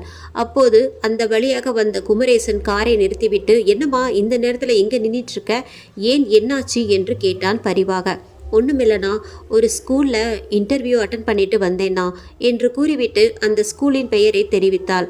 அந்த ஸ்கூலோட கரஸ்பாண்டன்ட் எனக்கு தெரிஞ்சவர் தான், உனக்கு அப்பாயின்மெண்ட் ஆர்டர் அனுப்ப சொல்கிறேன், நீ கவலைப்படாமல் வீட்டுக்கு போமா என்று கூறிக்கொண்டிருக்கும் போதே, அண்ணா பஸ் வந்துருச்சுண்ணா என்று கூறிவிட்டு வேகமாக ஓடி போய் ஏறிக்கொண்டாள். எவ்வளோ வசதியாக வாழ்ந்த பொண்ணு இப்போ இப்படி கஷ்டப்படுதே, எவ்வளோ சீர்வரிசை வச்சு செஞ்சு கொடுத்தாரு அவங்க அப்பா. இப்போ என்னடானா 5க்கும் 10க்கும் இப்படி அல்லாட வச்சுட்டானே இந்த சுசீந்திரன் என்று வருத்தப்பட்டவன் உடனே அந்த ஸ்கூலோட கரஸ்பாண்டிற்கு ஃபோன் செய்து அப்பாயின்மெண்ட் ஆர்டர் அனுப்ப வைத்தான். அப்பாயின்மெண்ட் ஆர்டரை பெற்றுக்கொண்ட வேதா வீட்டிலும் வேலை செய்ய முடியாமல் செய்துவிட்டு வேலைக்கும் சென்று வந்து கொண்டிருந்தாள். இவளது மாமியாரும் அந்த டவுன் சிண்ட்ரோம் பையனை பார்த்து பராமரிக்கவே நேரம் சரியாக இருந்தது. ஒரு நாள் சுசீந்திரன் ரியல் எஸ்டேட் விஷயமாக ஒரு பார்ட்டியை பார்க்க சென்றிருந்தான். அப்போது அங்கு இவனை கடத்திய ஆட்களில் ஒருவனான குமரேசனை பற்றி அவதூறு பரப்பியவனே பார்த்தான். அவனை கண்டு காணாதது போல் அந்த பார்ட்டியை பேசி முடித்துவிட்டு அனுப்பிவிட்டு வண்டியை நிறுத்தி வைத்திருந்த இடத்திற்கு வந்தான். அந்த இடத்தில் இவனுக்காக காத்திருப்பது போல் அந்த அடியால் நின்றிருந்தான். சுசீந்திரன் அவனை கண்டு கொள்ளாமல் வண்டியை எடுத்தான். அப்போது அவன், என்ன பாஸ், உன் பொண்டாட்டிக்கு அந்த குமரேசருக்கும் நடுவில் ஏதோ மேட்டர் இருக்குதுன்னு பேசிக்கிறாங்க என்று கொளுத்தி போட்டான். டேய், என் பொண்டாட்டியை பற்றி தப்பாக பேசுனேன்னா அடிச்சு கொன்று போட்டுருவேன் என்று கோபத்தில் உருமினான். இதை பாடுறா, அடித்தடிக்குன்னு வேலைக்கு போகிற அடியாளுனா என்னையே நீ அடிச்சிருவியா என்று கோபத்தை மேலும் தூண்டினான். டேய், என் பொண்டாட்டியை பற்றி எனக்கு தெரியும்டா, நீ உன்னோட வேலையை பார்த்துக்கிட்டு போடா என்று கூறிவிட்டு வண்டியை ஸ்டார்ட் செய்தான். உடனே அவன் சத்தமாக, உன் பொண்டாட்டிக்கு எப்படி வேலை கிடைச்சதுன்னு கேட்டுப்பாரு, அப்போ தெரியும் அவங்க வண்டவாளமெல்லாம் என்று ஏற்றிவிட்டான் சுசீந்திரனின் கோபத்தை. வீட்டுக்கு வந்த சுசீந்திரனுக்கு கோபம் கொப்பளித்து அடக்கி கொண்டு வேதாவின் வருகையை எதிர்நோக்கி இருந்தான். மாலை நேரம் அழுத்து சலித்து போய் மிகவும் களைப்பாக வந்தாள் வேதா. அவளது கோலத்தை கண்ட இவனது கோபம் மிகவும் அதிகமானது. தன்னை ஃப்ரெஷ்ஷப்பாக செய்து கொண்டு கையில் காஃபியுடன் ஹாலுக்கு வந்தவள், இவரு ஏன் மூஞ்சி இப்படி உருன்னு வச்சிருக்காரு என்று மனதிற்குள் நினைத்தபடி மெதுவாக சுவைத்து அருந்தினாள். வேதா காஃபி குடித்ததும் சுசீந்திரன் அவளை பார்த்து, உனக்கு எப்படி வேலை கிடைச்சது என்றான். கண்களில் கோபம் மின்ன. ஓஹோ, இதுதான் காரணமா என்று நினைத்தவள் ஒரு நாள் இன்டர்வியூ அட்டன் செய்துவிட்டு பஸ் ஸ்டாப்பில் நிற்கும்போது குமரேசன் கேட்டதிலிருந்து அச்சு பிசகாமல் அனைத்தையும் ஒப்பித்தாள் வேதா. அனைத்தையும் கேட்டவன், இதை ஏன் என்கிட்ட முன்னாடியே சொல்லலை, அவனோட சகவாசமே வேண்டாம்னு சொல்லி இருந்தேன்ல, முதல்ல இந்த வேலையை ரிசைன் பண்ணு என்றான் அழிச்சாட்டியமாக. திடீர்னு வேலையை ரிசைன் பண்ணினா என்னோட ஒரிஜினல் சர்டிஃபிகேட்டு தரமாட்டாங்க, அதோட இவ்வளோ நாள் வேலை பார்த்ததுக்கும் சம்பளமும் கிடைக்காது. பிரின்சிபல் கிட்ட பக்குவமாக எடுத்து சொல்லி புரிய வச்சுட்டு கொஞ்ச நாள்லயே ரெசிக்னேஷன் சப்மிட் பண்ணுறேன் என்றாள் வேதா பரிதாபமாக. சரி, எவ்வளோ சீக்கிரம் முடியுமோ அவ்வளோ சீக்கிரம் ரெசிக்னேஷன் கொடுத்துரு என்று கூறிவிட்டு தனது அறைக்குள் நுழைந்து கொண்டான் சுசீந்திரன். படுக்கையில் வீழ்ந்தவனுக்கு வாழ்வே கசந்து போனது போல தோன்றியது. நாட்கள் செல்ல செல்ல மனசோர்வுக்கு ஆளானான். ரியல் எஸ்டேட் பிசினஸிற்கும் வருமானம் வரவில்லை. தற்கொலை செய்து கொள்ளும் எண்ணம் தலை தூக்கியது. தான் மட்டும் இருந்தால் தனக்கு பிறகு மனைவியும் பிள்ளைகளும் கஷ்டப்படுவாரே என்று நினைத்தான். அதனால் குடும்பத்துடன் தற்கொலை செய்து கொள்ளலாம் என்று முடிவெடுத்தான். அனைவரும் சாப்பிடும் உணவில் விஷம் கலந்துவிட முடிவு செய்து சமயத்தை எதிர்பார்த்து காத்திருந்தான். எப்போது குடும்பத்துடன் தற்கொலை செய்து கொள்ளலாம் என்பதிலேயே குறியாக இருந்தது சுசீந்திரனின் மனது. இதுவும் ஒரு மனநோய்தான். அவனுக்கு தன் தாய் தந்தையை கொல்ல மனமில்லை. தன் மனைவி மற்றும் 2 பிள்ளைகளும் விஷம் கொடுத்துவிட்டு தானும் அருந்திவிட பிளான் போட்டான். இந்த நேரத்தில் தான் வெள்ளி சனி சனி ஞாயிறு என்று 3 நாட்கள் விடுமுறை வந்தது. உடனே இவனது மூளை வேகமாக பிளான் போட்டது. ஒரு முடிவுக்கு வந்தவனாக இரவு உணவிற்கு பிறகு அனைவரும் அமர்ந்திருக்கும் போது ஆரம்பித்தான். என்ன வேதா, இந்த வாரம் 3 நாள் லீவ் வரும் போலிருக்கே. பிள்ளைகளை கூட்டிக்கிட்டு ஏற்காடு போயிட்டு ஒரு நாள் தங்கி இருந்து சுத்தி பார்த்துட்டு வரலாம். அதுக்கு முன்னாடி ஒரு நாள் உங்க அம்மாவை திருச்சி போய் பார்த்துட்டு வரலாம். என்ன சொல்ற? உனக்கும் மனசுக்கும் ரிலாக்ஸா இருக்கும், பிள்ளைகளும் சந்தோஷமா இருப்பாங்க என்றான். சுசீந்திரனின் தாய்க்கோ மகிழ்ச்சியாக இருந்தது. தன் மகன் மனைவி பிள்ளைகளுடன் சந்தோஷமாக இருக்க வேண்டும் என்று நினைத்தார்.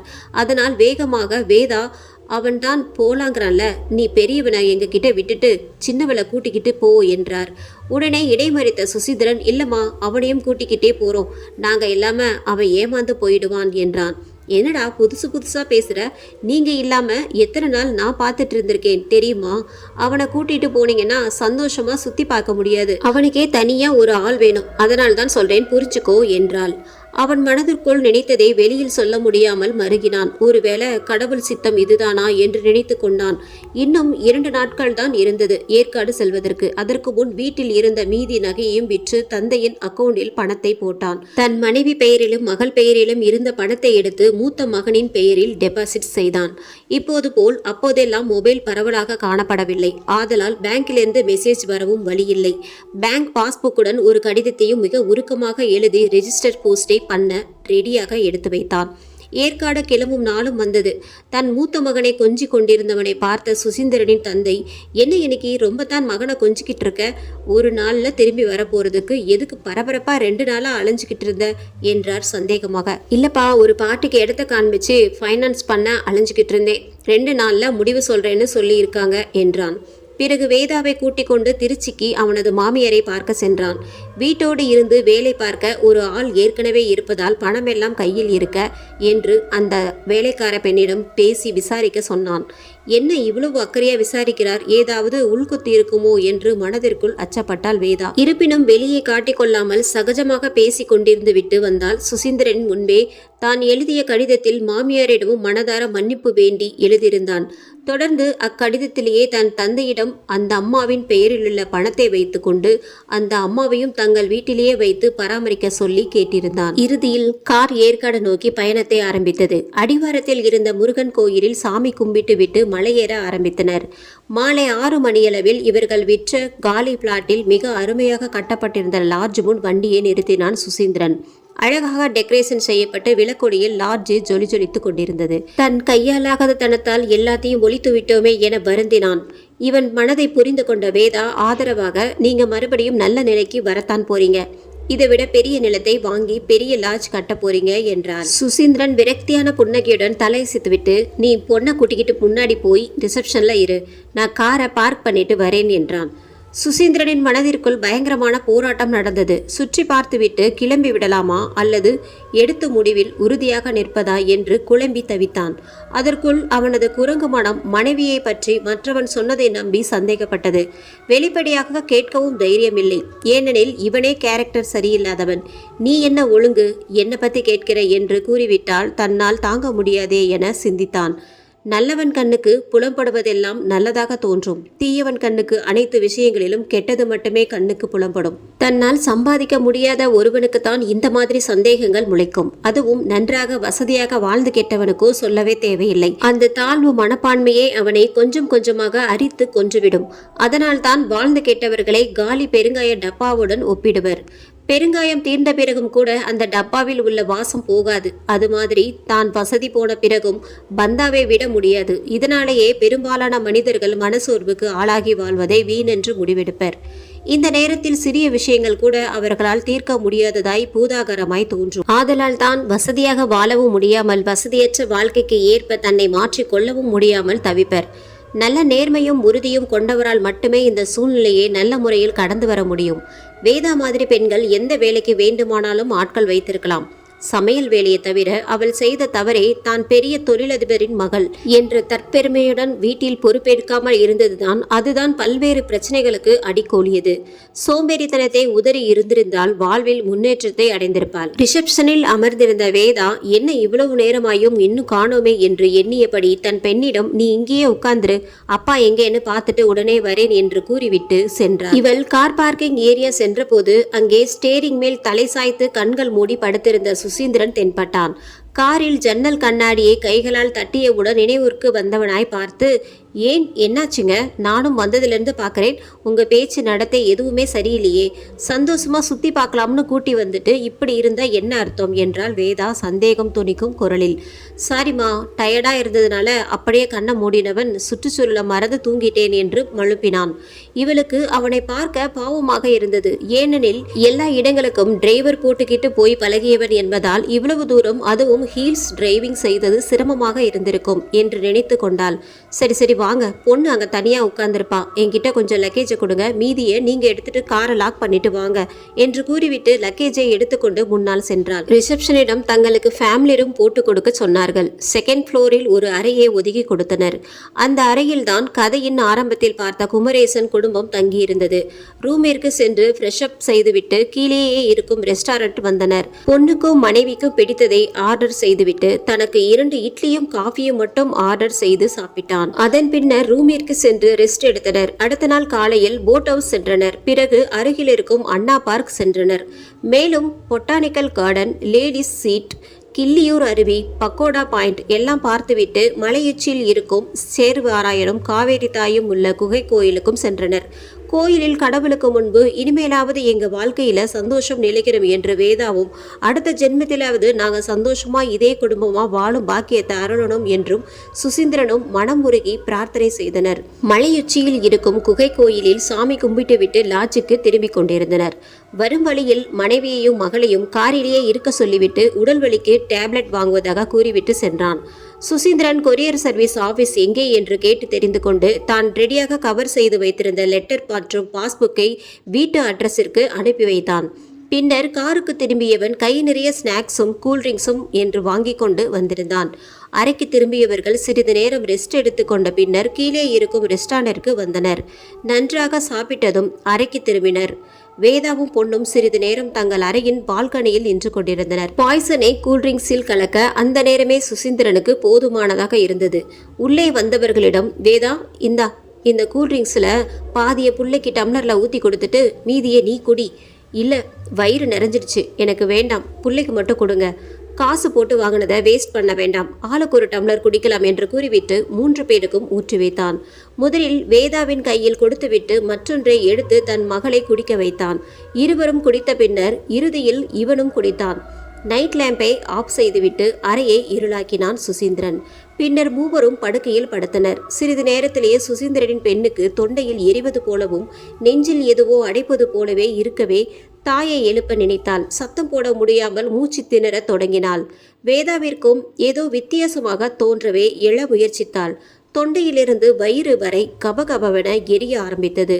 வயிற்றை பிடித்தபடியே சுசீந்திரனை எழுப்பினாள். அவனிடம் அசைவே இல்லாமல் இருந்ததால் தட்டு தடுமாறி எழுந்து லைட்டை போட்டாள். தன் மகளின் அருகில் சென்று பார்த்தபோது அவள் மூக்கிலிருந்து ரத்தம் வழிய உயிருக்கு போராடி கொண்டிருந்தாள். சுசீந்திரனோ வாயிலும் மூக்கிலும் ரத்தம் வழிய இறந்து போயிருந்தான். மனைவியும் மகளும் பால்கனியில் நிற்கும் போதே இவன் முதலில் விஷத்தை கலந்ததே குடித்திருந்தான். மீண்டும் குடித்ததால் உடனடியாக இறந்து போயிருந்தான். அப்போதுதான் வேதாவிற்கு சந்தேகம் ஊர்ஜிதமானது. உதவிக்கு யாரையாவது அழைக்கலாம் என்று அறையிலிருந்து நோக்கி நகர்ந்தாள். அதற்குள் இரத்த வாந்தி எடுத்து மயங்கி சரிந்தாள். காலையில் ரூம் சர்வீஸுக்கு வந்த பையன் கதவை தட்டி பார்த்துவிட்டு ரிசப்ஷனில் தெரிவித்தான். ரிசப்ஷனிலிருந்து ரூமுக்கு கால் செய்து பார்த்தனர். எந்த ஒரு ரெஸ்பான்ஸும் இல்லாததால் மேனேஜர் உதவியாளருடன் நேரடியாக வந்து தட்டி பார்த்தர். கதவு திறக்காத காரணத்தால் உடனடியாக சேலத்தில் இருக்கும் லாட்ஜ் முதலாளிக்கு ஃபோன் செய்தார் மேனேஜர். சார், ஒரு ஃபேமிலி தங்கி இருந்த ரூம் கதவை தட்ட திறக்கல, ஏதாச்சும் விபரீதமா நடந்து இருக்குமோன்னு தோணுது. நீங்க உடனே புறப்பட்டு வாங்க சார். அப்படியே போலீஸுக்கும் கால் பண்ணிடுறீங்களா, இல்ல நான் பண்ணிடவா? நான் உடனே புறப்படுறேன். நீ ஏன் லோக்கல் போலீஸ் ஸ்டேஷனுக்கு முதல்ல இன்ஃபார்ம் பண்ணிடு, அதுக்குள்ள நான் வந்துடுறேன், மற்றதை வந்ததுக்கு அப்புறம் பார்த்துக்கிறேன் என்றார். லோக்கல் போலீஸ் ஸ்டேஷனில் இருந்து எஸ்ஐ 5 காவலர்களுடன் வந்து சேர்ந்தார். அவர்கள் முன்னிலையில் கதவு உடைக்கப்பட்டது. அங்கு படுக்கை மீது சுசீந்திரனும் அவன் மகளும் மூக்குவாய் வழியாக ரத்தம் கசிய இறந்து கிடந்தனர். வேதாவோ தரையில் இறந்து கிடந்தாள். நடந்ததை யூகித்த எஸ்ஐ உடனடியாக ஆம்புலன்ஸ் மற்றும் கைரேகை நிபுணர்களுக்கும் போன் செய்தார். பின்னர் அவர்களின் முகவரியை செக் செய்துவிட்டு அவர்களின் குடும்பத்தினருக்கும் தெரிவித்தார். ஆம்புலன்ஸ் மற்றும் ஃபாரன்சிக் ஆட்கள் வந்தவுடன் மலமளவென தடயங்கள் சேகரிக்கப்பட்டது. இந்த ஃபார்மாலிட்டிஸ் முடிந்த பிறகு உடல்கள் போஸ்ட்மார்ட்டத்திற்காக ஏற்காடு அரசு மருத்துவமனைக்கு அனுப்ப ரெடியாக ஆம்புலன்ஸில் வைக்கப்பட்டன. அதற்குள் லாட்ஜ் ஓனர் வரவும் அவரிடம் உடல்களை காட்டினர். திகிலடைந்த அவர் எஸ்ஐயிடம், சார், இவங்களை எனக்கு தெரியும், இவங்க கிட்ட இருந்து தான் இந்த இடத்தை வாங்கினேன் என்று எல்லா டீட்டெயில்ஸையும் தெரிவித்தார். அந்த நேரத்தில் நாமக்கல்லில் இருந்து ஒரு பிசினஸ் மீட்டிங்காக சுசீந்திரனை ஏமாற்றிய பார் ஓனர் ஏற்காடு நோக்கி வந்து கொண்டிருந்தான். தனக்கான முடிவை நோக்கி மிக குதூகலமாய் வந்து கொண்டிருந்தான். அவனுடைய பிசினஸ் பார்ட்னர்கள் சென்னை, கோயம்புத்தூர், ஈரோடு, பெங்களூர் என்று பல ஊர்களிலும் உள்ளனர். அனைவரிடமும் மொபைலில் சந்தோஷமாக பேசிக்கொண்டே வந்து கொண்டிருந்தான். அவன் என்ன பிசினஸ் பண்ணுகிறான் என்று யாருக்கும் தெரியாது. பார் உரிமையாளர் என்ற பெயரில் அண்டர்கிரவுண்ட் தாதா.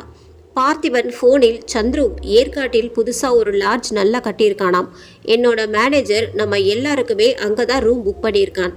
அங்கேயே 3rd ஃப்ளோர்ல கான்ஃபரன்ஸ் ஹால் இருக்கு. கீழேயே ரெஸ்டாரண்ட்டும் பாரும் இருக்கு. இப்ப நீ எங்க வந்துட்டு இருக்க என்று பேசி கொண்டிருந்தான்.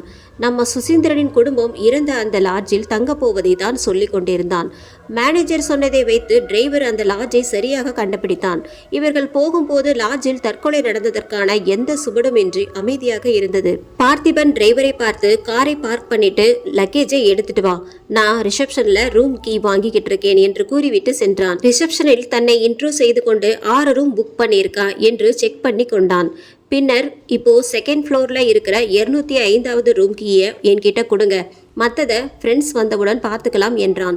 அதற்குள் டிரைவர் லக்கேஜை எடுத்துக்கொண்டு வந்திருந்தான். அவனிடமிருந்து ரூம் சர்வீஸ் ஆட்கள் லக்கேஜை வாங்கி கொண்டு அவர்கள் தங்க போகும் ரூமிற்கு கூட்டிக் கொண்டு சென்றனர். 205ஆம் எண் அறைக்கு செல்ல சுசீந்திரன் தற்கொலை செய்து கொண்ட அறையை கடந்துதான் செல்ல வேண்டும். அந்த அறையை கடந்த போகும்போது யாரோ பின்னால் இருந்து தள்ளியது போல் இருந்தது. சட்டென திரும்பியவன் கண்களுக்கு எதுவும் புலப்படவில்லை. அதை அப்படியே என்ன ஏது என்று கேட்காமல் அலட்சியப்படுத்தி விட்டான். பின்னர் அறைக்கு சென்றவுடன் டிரைவரிடம், நீ இங்கேயே என்னோட தங்கிக்க, நைட்டு ஒரு எக்ஸ்ட்ரா பெட்டை கொண்டு வந்து என்னோட பெட்டு கிட்ட கீழே போட சொல்றேன், என்ன சரியா? சரிங்க சார் என்றான் டிரைவர். சரி, கொஞ்ச நேரம் வெயிட் பண்ணு, நான் ஒரு குளியல் போட்டுட்டு வந்துட்டேன், அப்புறமா 2 பேரும் ரெஸ்டாரண்ட் போலாம் என்றான். டிரைவர் எதுவும் பேசாமல் தலையாட்டி விட்டு அங்கிருந்து ட்ரெஸ்ஸிங் டேபிளுக்கு முன்பிருந்த சேரில் அமர்ந்தான். எதேச்சியாக கண்ணாடியை பார்த்தவன் ஒரு நிமிடம் திடுக்கிட்டான். ஏதோ ஒரு உருவம் தோன்றி மறைந்தது போல் இருந்தது. கொஞ்ச நேரம் பால்கனியில் இருக்கலாம் என்று நினைத்து ரூமுக்குள்ளே இருக்கும் அந்த கதவை திறந்து கொண்டு சென்றான். அப்போது பாத்ரூமில் பாத்டப்பில் குளித்துக் கொண்டிருந்த பார்த்திபனின் முகத்தை மூச்சு விடக்கூட முடியாத மாதிரி யாரோ தண்ணீருக்குள் அமுக்கியதே போலிருந்தது. படார் என்று காற்றில் கைகளை வீசி அதிலிருந்து வெளியே வந்தான். வேகமாக உடையணிந்து கொண்டவன் வாஷ் பேஷன் கண்ணாடியில் பார்த்தபோது ஒரு கோர உருவம் மூக்கு வாயில் ரத்தம் வழியே நின்றிருந்தது. பயத்தில் வெலவெலத்து அலறத் தொடங்கினான். பிரம்மை பிடித்து நின்றான். அது அவன் கழுத்தை நெரிக்க கையை நீட்டியவுடன் அலறினான். பாத்ரூம் கதவை தட்டிய டிரைவர், சார் என்னாச்சு சார், கதவை திறங்க என்று தட்டினான். தப்பித்தோம் பிழைத்தோம் என்று கதவை திறந்து வெளியே ஓடி வந்தான். என்னாச்சு என்று கேட்டவனிடம் எதுவும் கூறாமல் சிறிது நேரம் தன்னை ஆசுவாசப்படுத்தி கொண்டான். பின் எழுந்து மீண்டும் பாத்ரூமைக்குள் எட்டி பார்த்தான். அப்போது எதுவும் அவன் கண்ணுக்கு தெரியவில்லை. சரி வா, நாம முதல்ல கீழே போகலாம் என்றான். சரி என்று ரூமை பூட்டிவிட்டு லிப்டை நோக்கி சென்றனர். பக்கத்தில் இருந்த அந்த ரூமை கிராஸ் செய்த போது, போடா போ, இன்னையோட உனக்கு முடிவு கட்டுறேன் என்ற ஆண் குரல் கரகரப்பாக காதோறும் ஒலித்தது. பின்னால் திரும்பி பார்த்தபோது சற்று தொலைவில் டிரைவர் போனில் யாருடனே பேசியபடி நின்று கொண்டிருந்தான். அவன் மேல் சந்தேகப்பட முடியாது என்று நினைத்தான். ஏனெனில் அந்த குரல் இவன் காதோறும் கிசுகிசுப்பான தொனியில் ஒலித்தது. இவனுக்கு பயத்தில் கொஞ்சம் படபடவென அடித்து கொண்டது. பயத்தில் வேர்த்து வெலவெலுத்து போய் நின்று கொண்டிருந்தான். சிறிது நேரத்தில் அருகில் வந்த டிரைவர், சார் சார் என்று அழைத்த போதுதான் தன்னிலை அடைந்தான்.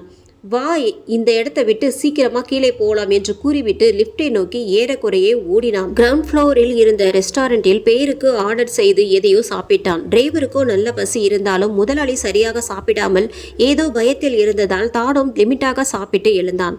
வா, அப்படியே கொஞ்ச தூரம் காலார நடந்துட்டு வருவோம் என்று கூறி லாட்ஜை விட்டு வெளியே வந்தான் பார்த்திபன். டிரைவருக்கு டயர்டாக இருந்தாலும் முதலாளி பேச்சை தட்ட முடியாமலும் அவன் பயத்திற்கான காரணத்தை தெரிந்து கொள்ளும் ஆவலினாலும் அவனுடன் அமைதியாக நடக்க ஆரம்பித்தான். அவர்கள் தங்கியிருந்த லாட்ஜிலிருந்து பேசிக்கொண்டே நடந்ததில் லேடிஸ் சீட் காட்சி முனை வந்துவிட்டது.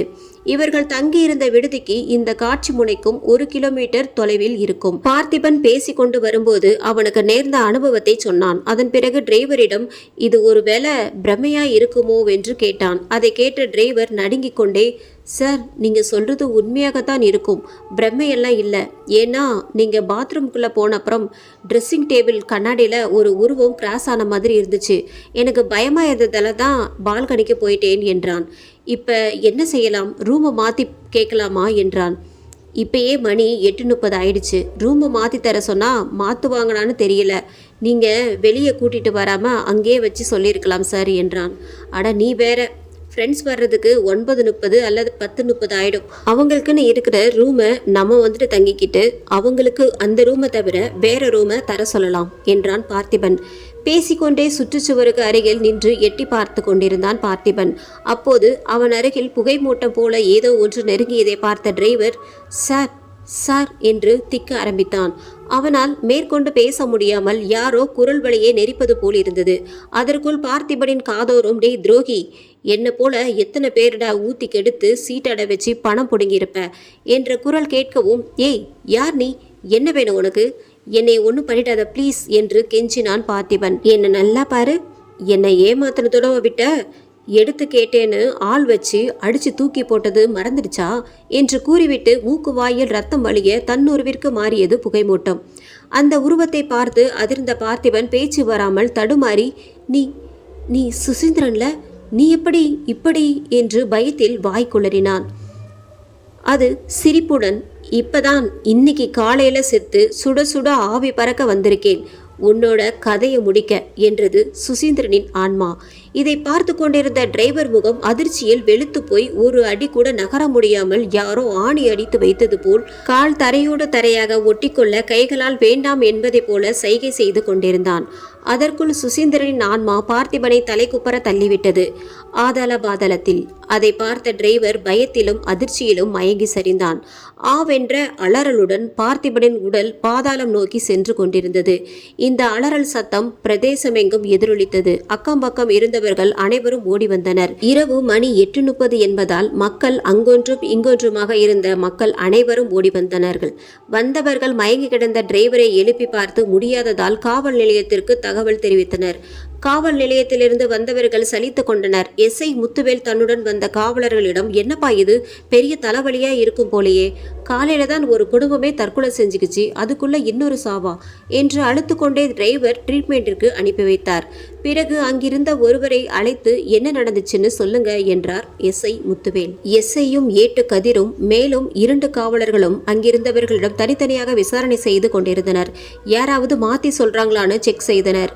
அந்த மாதிரி விசாரித்த போது ஒருவர், சார், நான் பார்த்த வரைக்கும் சொல்றேன், இங்க மயங்கி கிடந்தவரும் இன்னொருத்தரும் நடந்துதான் வந்தாங்க. இந்த இடத்துல நின்னுகிட்டு பேசிட்டு இருந்தாங்க. திடீர்னு அலறல் சத்தம், தொபீர்னு கீழே குதிச்ச சத்தமும் கேட்டுச்சு. அவர் எப்படி விழுந்தாருன்னு நான் பார்க்கல என்றார். முத்துவேல் தீயணைப்பு துறையினரை வரவழைத்து ஏதாவது செய்ய முடியுமா என்று பார்த்தார். அவர்களும் ராட்சத விளக்குகளின் மூலம் ஒளி வெள்ளம் பாய்ச்சி பள்ளத்தாக்கு பகுதியில் ஏதாவது துப்பு கிடைக்குமா என்று பார்த்தனர். இருளில் கண்ணுக்கு எதுவும் தென்படாததால் காலையில் பார்த்து கொள்ளலாம் என்று முடிவு செய்தனர். ஏனெனில் விழுந்தவர் உயிருடன் இருக்க வாய்ப்பில்லை என்று முடிவு செய்தனர். சரி வாயா கதிர், அந்த ஆளுக்கு மயக்கம் தெளிஞ்சிருச்சான்னு பார்க்கலாம், அவனை விசாரிச்சாதான் உண்மை தெரியும் என்று கூறிவிட்டு ஏட்டு கதிரை அழைத்து கொண்டு GH சென்றார் எஸ்ஐ. ஹாஸ்பிட்டலில் இருந்த டிரைவருக்கு நினைவு திரும்பி இருந்தது. அவரிடம் விசாரணை நடத்தியதில் இறந்தவனின் பெயர் மற்றும் ஊர், பிசினஸ் என அனைத்தையும் தெரிந்து கொண்டனர். சுசீந்திரன் தற்கொலை செய்து கொண்ட அதே லாட்ஜில் தங்கியிருந்ததை தெரிந்து கொண்டனர். அத்தோடு இருவருமே நாமக்கல்லை சேர்ந்தவர்கள் என்பதையும் நோட் பண்ணி கொண்டனர். மேலும் விசாரணை செய்ததில் நடந்த அமானுஷ நிகழ்வுகளையும் சுசீந்திரனின் பெயரையும் கேட்டவுடன் ஒரு முடிவுக்கு வந்தனர். இருந்தாலும் இவன் கொலை செய்துவிட்டு பொய் சொல்கிறானா என்று ஆராய்ந்தனர். பல குறுக்கு கேள்விகள் கேட்டு டிரைவரை திணறடித்தனர் முத்துவேல். சரி, ரூம்ல தான் இவ்வளவு நடந்திருக்கே, அப்புறம் ஏன் லாட்ஜ் மேனேஜர் கிட்ட சொல்லாம இருந்தீங்க? அவர்கிட்ட சொல்லி இருந்தா காலையில சுசீந்திரன் குடும்பம் இறந்ததை சொல்லி இருப்பாங்க. அவங்களும் உங்களுக்கும் வேற ரூம் அலாட் பண்ணி கொடுத்திருப்பாங்க, உஷாரா இருந்திருப்பாங்க. நீங்க 2 பேரும் ஏன் சொல்லாம விட்டீங்க? இப்போ ஒரு உயிரிழப்பு ஏற்பட்டுருச்சே என்றார் எஸ்ஐ முத்துவேல். சார், என்கிட்ட நடந்தது கூட லாட்ஜில் வச்சு சொல்லலைங்க, நடந்து வர்ற வழியில தான் சொன்னார். சார் என்கிட்ட பேசிட்டு யோசனையோட எட்டி பார்த்துக்கிட்டு இருந்தார். அப்பதான் அந்த ஆவி என்ன தெரியலையா, நான் தான் சுசீந்திரன் அப்படின்னு சொல்லுச்சு. அது மட்டும் இல்லாம இவர் ஏமாத்தினதை சொல்லி பழிக்கு பழி வாங்க வந்திருக்கேன்னு சொல்லிட்டு தள்ளி விட்டுருச்சு என்றான். சரி, நீ பொய் சொல்றேன்னு நான் சொல்றேன், ஏன் நீயே அவரை கொன்னுட்டு ஆவி மேல பழிய போடலாம்ல என்று மிரட்டினார் முத்துவேல். ஐயா, என் புள்ள மேல சத்தியமா நான் சொல்றதெல்லாம் உண்மைங்க என்று கதறினான். அவன் கண்களில் பொய் தெரியவில்லை என்பதால் அவன் சொன்னதையெல்லாம் ஒரு ஸ்டேட்மெண்டாக எழுதி வாங்கி கொண்டனர். அதன் பின்னர் அவனிடம் நாங்கள் கூப்பிடும்போது வரணும் என்று கூறிவிட்டு அனுப்பி வைத்தனர். பின்னர் லாட்ஜுக்கு ஃபோன் செய்து டிரைவர் சொன்ன அட்ரஸ், டீட்டெயில் மற்றும் ஃபோன் நம்பரையும் கன்ஃபார்ம் செய்து கொண்டனர். ஏற்காடு அரசு மருத்துவமனைக்கு வந்த சுசீந்திரனின் தந்தை மூவரின் உடல்களையும் பார்த்து கதறி துடித்தார். அட பாவி, இப்படி செஞ்சிட்டியே, உங்க அம்மாவை எப்படி தேத்துவேன்? வயசான காலத்துல மனநிலை சரியில்லாத பையனை நாங்க எப்படி பார்த்துக்குவோம்? எங்களுக்கு அப்புறம் அவனுக்கு யார் இருக்கா? போனதுதான் போன, அந்த சின்ன புள்ளையையும் கொன்னுட்டு போயிட்டியே, அது எப்படி துடிச்சிச்சோ கடவுளே என்று தலையிலே அடித்து கொண்டார். அங்கிருந்த காவலர்களும் மற்றவர்களும் அவரை தேற்றி அமர வைத்தனர். அவர் அழுது ஓய்ந்ததும் காவலர் ஒருவர், ஐயா, நாளைக்கு தான் போஸ்ட்மார்ட்டம் பண்ணிட்டு உடம்ப தருவாங்க, நீங்க இங்கேயே எங்கேயாவது லாட்ஜில் தங்கி இருந்துட்டு காலையில வாங்க என்றார் ஒரு காவலர். எங்கேயும் போக விரும்பலப்பா, இந்த ஆஸ்பத்திரியிலேயே ஒரு மூலையில இருந்துட்டு போறேன் என்று மீண்டும் அழ ஆரம்பித்தார். எவ்வளவு வசதியாக வாழ்ந்த மனிதன் பெற்ற பிள்ளை சரியில்லாத காரணத்தால் எல்லா சோதனைகளையும் அனுபவித்து விட்டார். அழுது கொண்டே ஹாஸ்பிட்டல் வராண்டா சுவற்றில் சாய்ந்து கொண்டிருந்தவர் சிறிது நேரத்தில் தூக்கமும் மயக்கமும் அழுத்த அந்த மருத்துவமனையின் தரையில் படுத்து கிடந்தார். போன மனுஷனை இன்னும் காணோமே என்று சுசீந்திரனின் தாய் பயந்து கொண்டே வீட்டில் பதைப்புடன் தூங்காதிருந்தார். நடுநிசி தாண்டிய நிலையில் அப்படியே சோஃபாவிலேயே சாய்ந்து உறங்க ஆரம்பித்தார். திடீரென சில்லென்ற காற்று முகத்தில் மோதியது. வீட்டுக்கு வெளியே நாய் தொடர்ந்து ஊளையிடும் சத்தமும் கேட்டது. தூக்கமும் விழிப்புமான ஒரு நிலையில் இருந்தபோது அவரது காதருகில் விசும்பலுடன் ஒரு குரல் கேட்டது. அம்மா, என்னை மன்னிச்சிடு, உன்னையும் அப்பாவையும் தவிக்க விட்டுட்டு போயிட்டேன்னு வருத்தப்படாத. நாளைக்கு வீட்டுக்கு ஒரு ரெஜிஸ்டர் போஸ்ட் வரும், அதில் பேங்க் பாஸ்புக் அனுப்பி வச்சிருக்கேன்.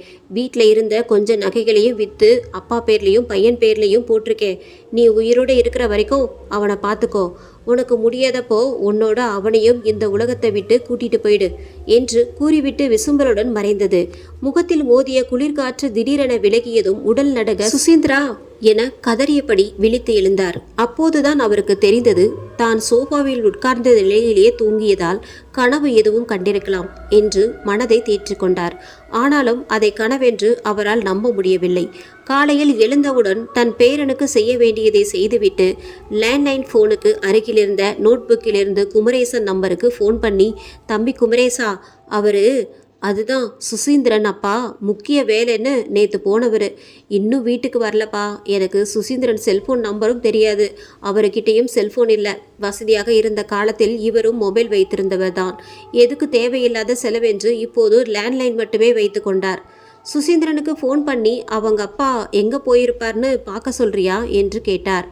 சரிம்மா, நீங்கள் கவலைப்படாமல் இருங்க, என்னாச்சுன்னு கேட்டுட்டு அவனையே பேச சொல்கிறேன் என்று கூறிவிட்டு வைத்தான். உடனே சுசீந்திரன் நம்பருக்கு கால் பண்ணினான் குமரேசன். சிறிது நேரம் கழித்து அவனுடைய அப்பா ஃபோனை அட்டன் பண்ணினார்.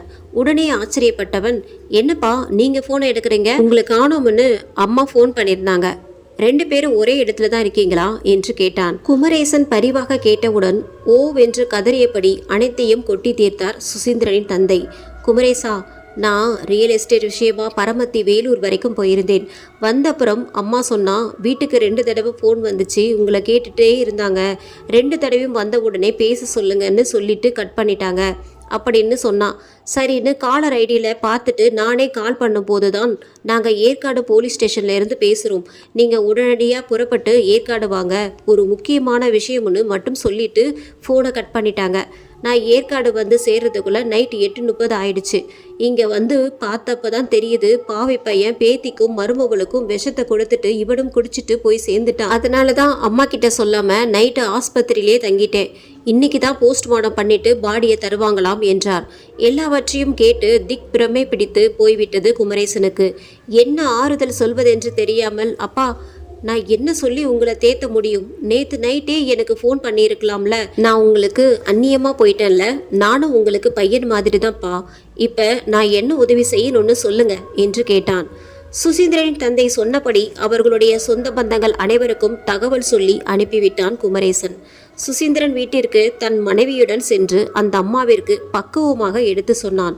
இந்த விஷயத்தை கேள்விப்பட்டவுடன் மயங்கி சரிந்தார் சுசீந்திரனின் அம்மா. அவர் கண் விழித்து பார்க்கவும் சுசீந்திரன் அனுப்பிய ரெஜிஸ்டர் போஸ்டர் வரவும் சரியாக இருந்தது. அந்த ரெஜிஸ்டர் போஸ்டை குமரேசன் கையெழுத்து போட்டு வாங்கினான். இதென்ன சுசீந்திரன் அனுப்பி வச்சிருக்கான் என்று நினைத்தவன் சுசீந்திரனின் தாயாரிடம், அம்மா, சுசீந்திரன் சாவதற்கு முன்னே அனுப்பியிருக்காமா என்றார் குமரேசன். ஐயா குமரேசா, என் புள்ள நேற்று ராத்திரி ஆவியாக வந்திருக்காயா. அவன்தான் சொன்னான், நாளைக்கு ரெஜிஸ்டர் போஸ்ட் வரும்னு, அதில் பாஸ்புக்கு அனுப்பியிருப்பான் பாரேன் என்று கூறிவிட்டு தலையாக அடித்து கொண்டு அழுதார். அந்த ரெஜிஸ்டர் போஸ்டை ஓபன் செய்து பார்த்தபோது சுசீந்திரன் அம்மா சொன்னபடி பாஸ்புக் இருந்தது. அவனது தந்தை பெயரில் ஒன்றும் மகன் பெயரில் ஒன்றும் இருந்தது. கூடவே அவன் எழுதியிருந்த உருக்கமான கடிதமும் இருந்தது. வேதாவின் அம்மாவையும் இவர்கள் வீட்டிலேயே வைத்து பராமரிக்க கேட்டிருந்ததை படித்ததும் சுசீந்திரன் நல்ல மனதை நினைத்து வருந்தினான் குமரேசன். உடனே நேற்று இரவு என்ன நடந்தது என்று சுசீந்திரனின் அம்மாவிடம் விசாரித்தான். அதற்கு அவர் சோஃபாவில் அமர்ந்திருந்த நிலையில் தூங்கிய போது திடீரென நாய்களின் ஊளையிடால் பாதி விழிப்பும் தூக்கமும் இருந்தது பற்றியும், அப்போது சுசீந்திரனின் உருவம் தோன்றி கூறியதை கூறிவிட்டு நெஞ்சில் அடித்து கொண்டு அழ ஆரம்பித்தார். குமரேசனும் அவனது மனைவியும் அவரை சமாதானப்படுத்த முடியாமல் தவித்தனர். அப்போது சுசீந்திரனின் தந்தை போன் செய்து, தம்பி குமரேசா, போலீஸ் ஃபார்மாலிட்டி முடிஞ்சிருச்சு, நம்ம காரையும் அவங்க போனப்ப கொண்டுட்டு போன லக்கேஜையும் கொடுத்துட்டாங்க, நான் ஆம்புலன்ஸ்லேயே வந்துடுறேன், நீ உங்க டிரைவரை பஸ்ஸில் அனுப்பி விட்டினா அவங்க கிட்ட காரை எடுத்துக்கிட்டு வர சொல்லிடலாம்ப்பா என்றார் தயங்கியபடி. அப்பா, நீங்க கவலைப்படாம இருங்க, இந்த நேரத்தில் உதவி செய்யலைன்னா நான் மனுஷனே இல்லை. என்னோட கடை பையன்கிட்ட காரை கொடுத்து விட்டு சேலம் வரைக்கும் டிரைவர் மாரியை கூட்டிட்டு வந்து விட சொல்லலாம். ஏற்காடு பஸ் மாற்றி ஏற்றி விட்டு வர சொல்கிறேன். அப்போ தான் டிலே ஆகாமல் இன்னும் 2.5 மணி நேரத்தில் அங்கே வந்துடுவார் நம்ம டிரைவர் என்று கூறிவிட்டு ஃபோன் காலை கட் செய்தான். தன் கடையின் நம்பிக்கையான ஆளான டேவிட்டை அழைத்து, டேவிட், நீ நம்ம மாரிமுத்துவை சேலம் வரை கூட்டிகிட்டு போய் ஏற்காடு பஸ்ஸில் ஏற்றி விட்டுட்டு வந்துடு. ஏற்காடு வரைக்குமே கூட போக சொல்லிடுவேன். ஆனால் மலையிலிருந்து உன்னை தனியாக ஓட்டிக்கிட்டு வர சொல்ல பயமாக இருக்குது. ஏன்னா போகிறப்ப நம்ம மாறி நல்லா ஓட்டிக்கிட்டு மலை ஏறிடுவார். ஆனால் மலையிலிருந்து திரும்பி வர்றப்போ நீ தானே ஓட்டிக்கிட்டு வரணும். நீங்கள் சொல்கிறதும் சரிதாங்க ஐயா, எனக்கு ஹீல்ஸ் டிரைவிங் தெரியாது. ஐயா, நீங்கள் கவலையை விடுங்க, சேலம் வரைக்கும் நான் ஃபாஸ்ட்டாக போயிடுவேன். அதுக்கப்புறம் ஏதாச்சும் கேப் புக் பண்ணிக்கிறேன். பஸ்ஸில் போனால் டிலே ஆயிரும்.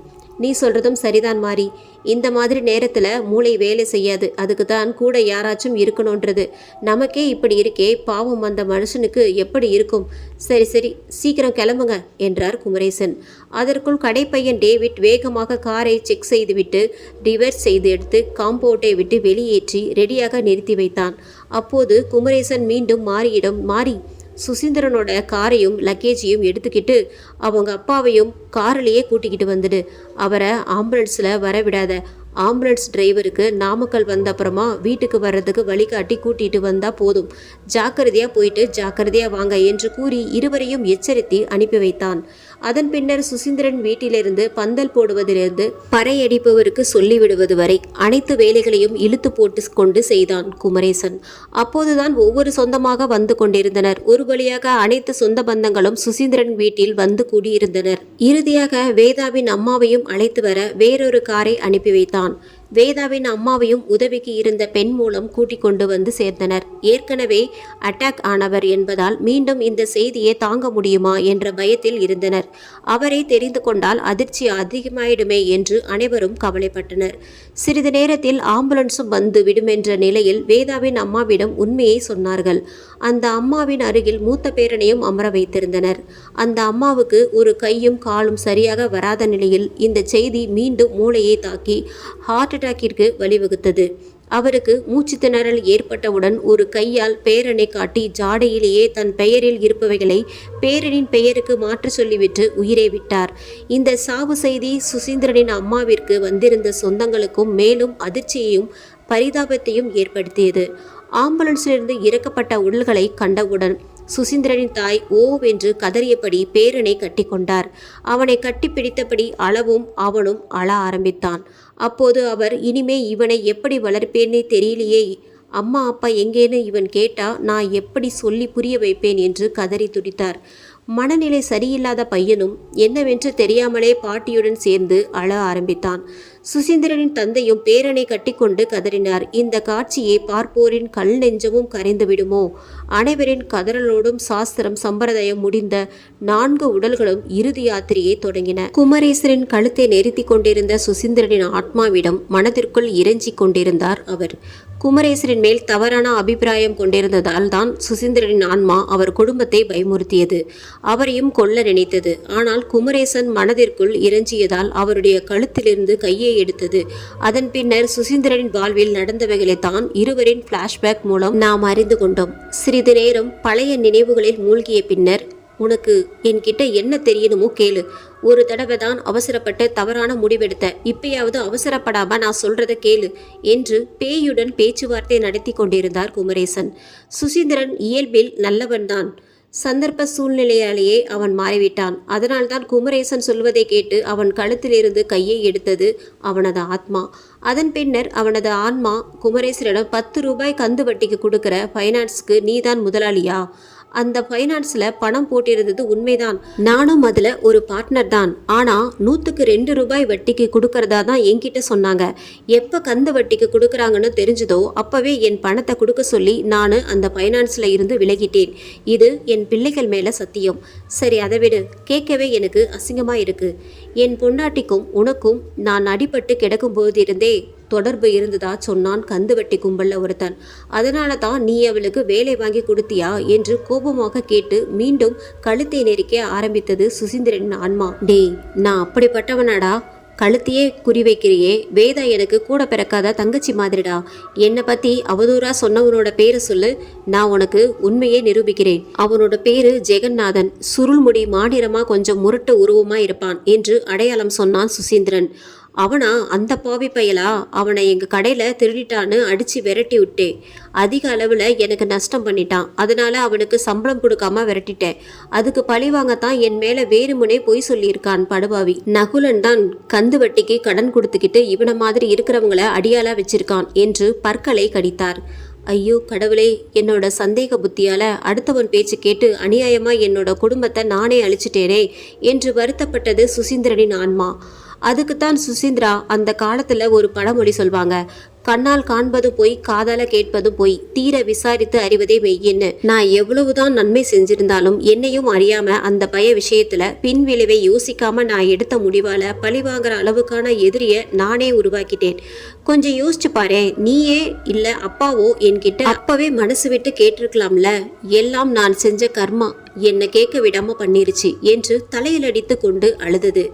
இப்ப 2 விஷயத்த நான் தெளிவா புரிஞ்சுக்கிட்டேன். பணம் மரத்துக்கடியில் நின்று பாலை குடிச்சாலும் கல்லுதான்னு பேசும் இந்த ஊருங்கிறது ரொம்ப சரின்னு உணர்ந்துட்டேன். அதே மாதிரி தவறு செய்கிறவன் வெட்கப்படுற மாதிரி தான் தண்டனை கொடுக்கணுமே தவிர அவன் வேகப்பட்டு பழி வாங்குற அளவுக்கு தண்டனை கொடுக்க கூடாது அப்படிங்கிறதையும் நான் உணர்ந்துட்டேன் என்றவர் மீண்டும் ஆன்மாவை பரிவாக நோக்கி, கவலைப்படாத சுசீந்திரா, உன்னோட அம்மா அப்பா பையனுக்கு தேவையான உதவியை செஞ்சு காப்பாத்துறது என்னோட பொறுப்பு. அது மட்டும் இல்லை, உன்னோட ஆத்மா சாந்தி அடைறதுக்கான ஹோமம் நடத்தி எல்லா சடங்கு சம்பிரதாயங்களையும் செய்கிறேன். இனிமே யாருக்கும் துன்பம் கொடுக்காத ப்ளீஸ் என்று கெஞ்சினார் குமரேசன். இனிமே யாருக்கும் கஷ்டம் கொடுக்க மாட்டேன், ஆனால் அந்த ஜெகனை தவிர என்று கூறிவிட்டு மறைந்தது சுசீந்திரனின் ஆன்மா. அடுத்த நாள் காலை தினசரியில் அதிக அளவில் மது அருந்தியதால் ஜெகநாதன் என்பவர் மூளை நரம்பு வெடித்து மூக்கு வாயெல்லாம் ரத்தம் வழிய இறந்து போயிருந்ததாக செய்தி வந்திருந்தது. காலையில் எழுந்த குமரேசன் உடனடியாக சுசீந்திரனின் ஆத்மா சாந்தி அடைய தேவையான வேலைகளை செய்ய ஆரம்பித்தார். இந்த எபிசோடு உங்களுக்கு பிடிச்சிருந்தது அப்படின்னா நம்ம சேனலை மறக்காம சப்ஸ்கிரைப் பண்ணுங்க, லைக் பண்ணுங்க, முடிஞ்ச ஷேர் பண்ணுங்க. நன்றி, வணக்கம்.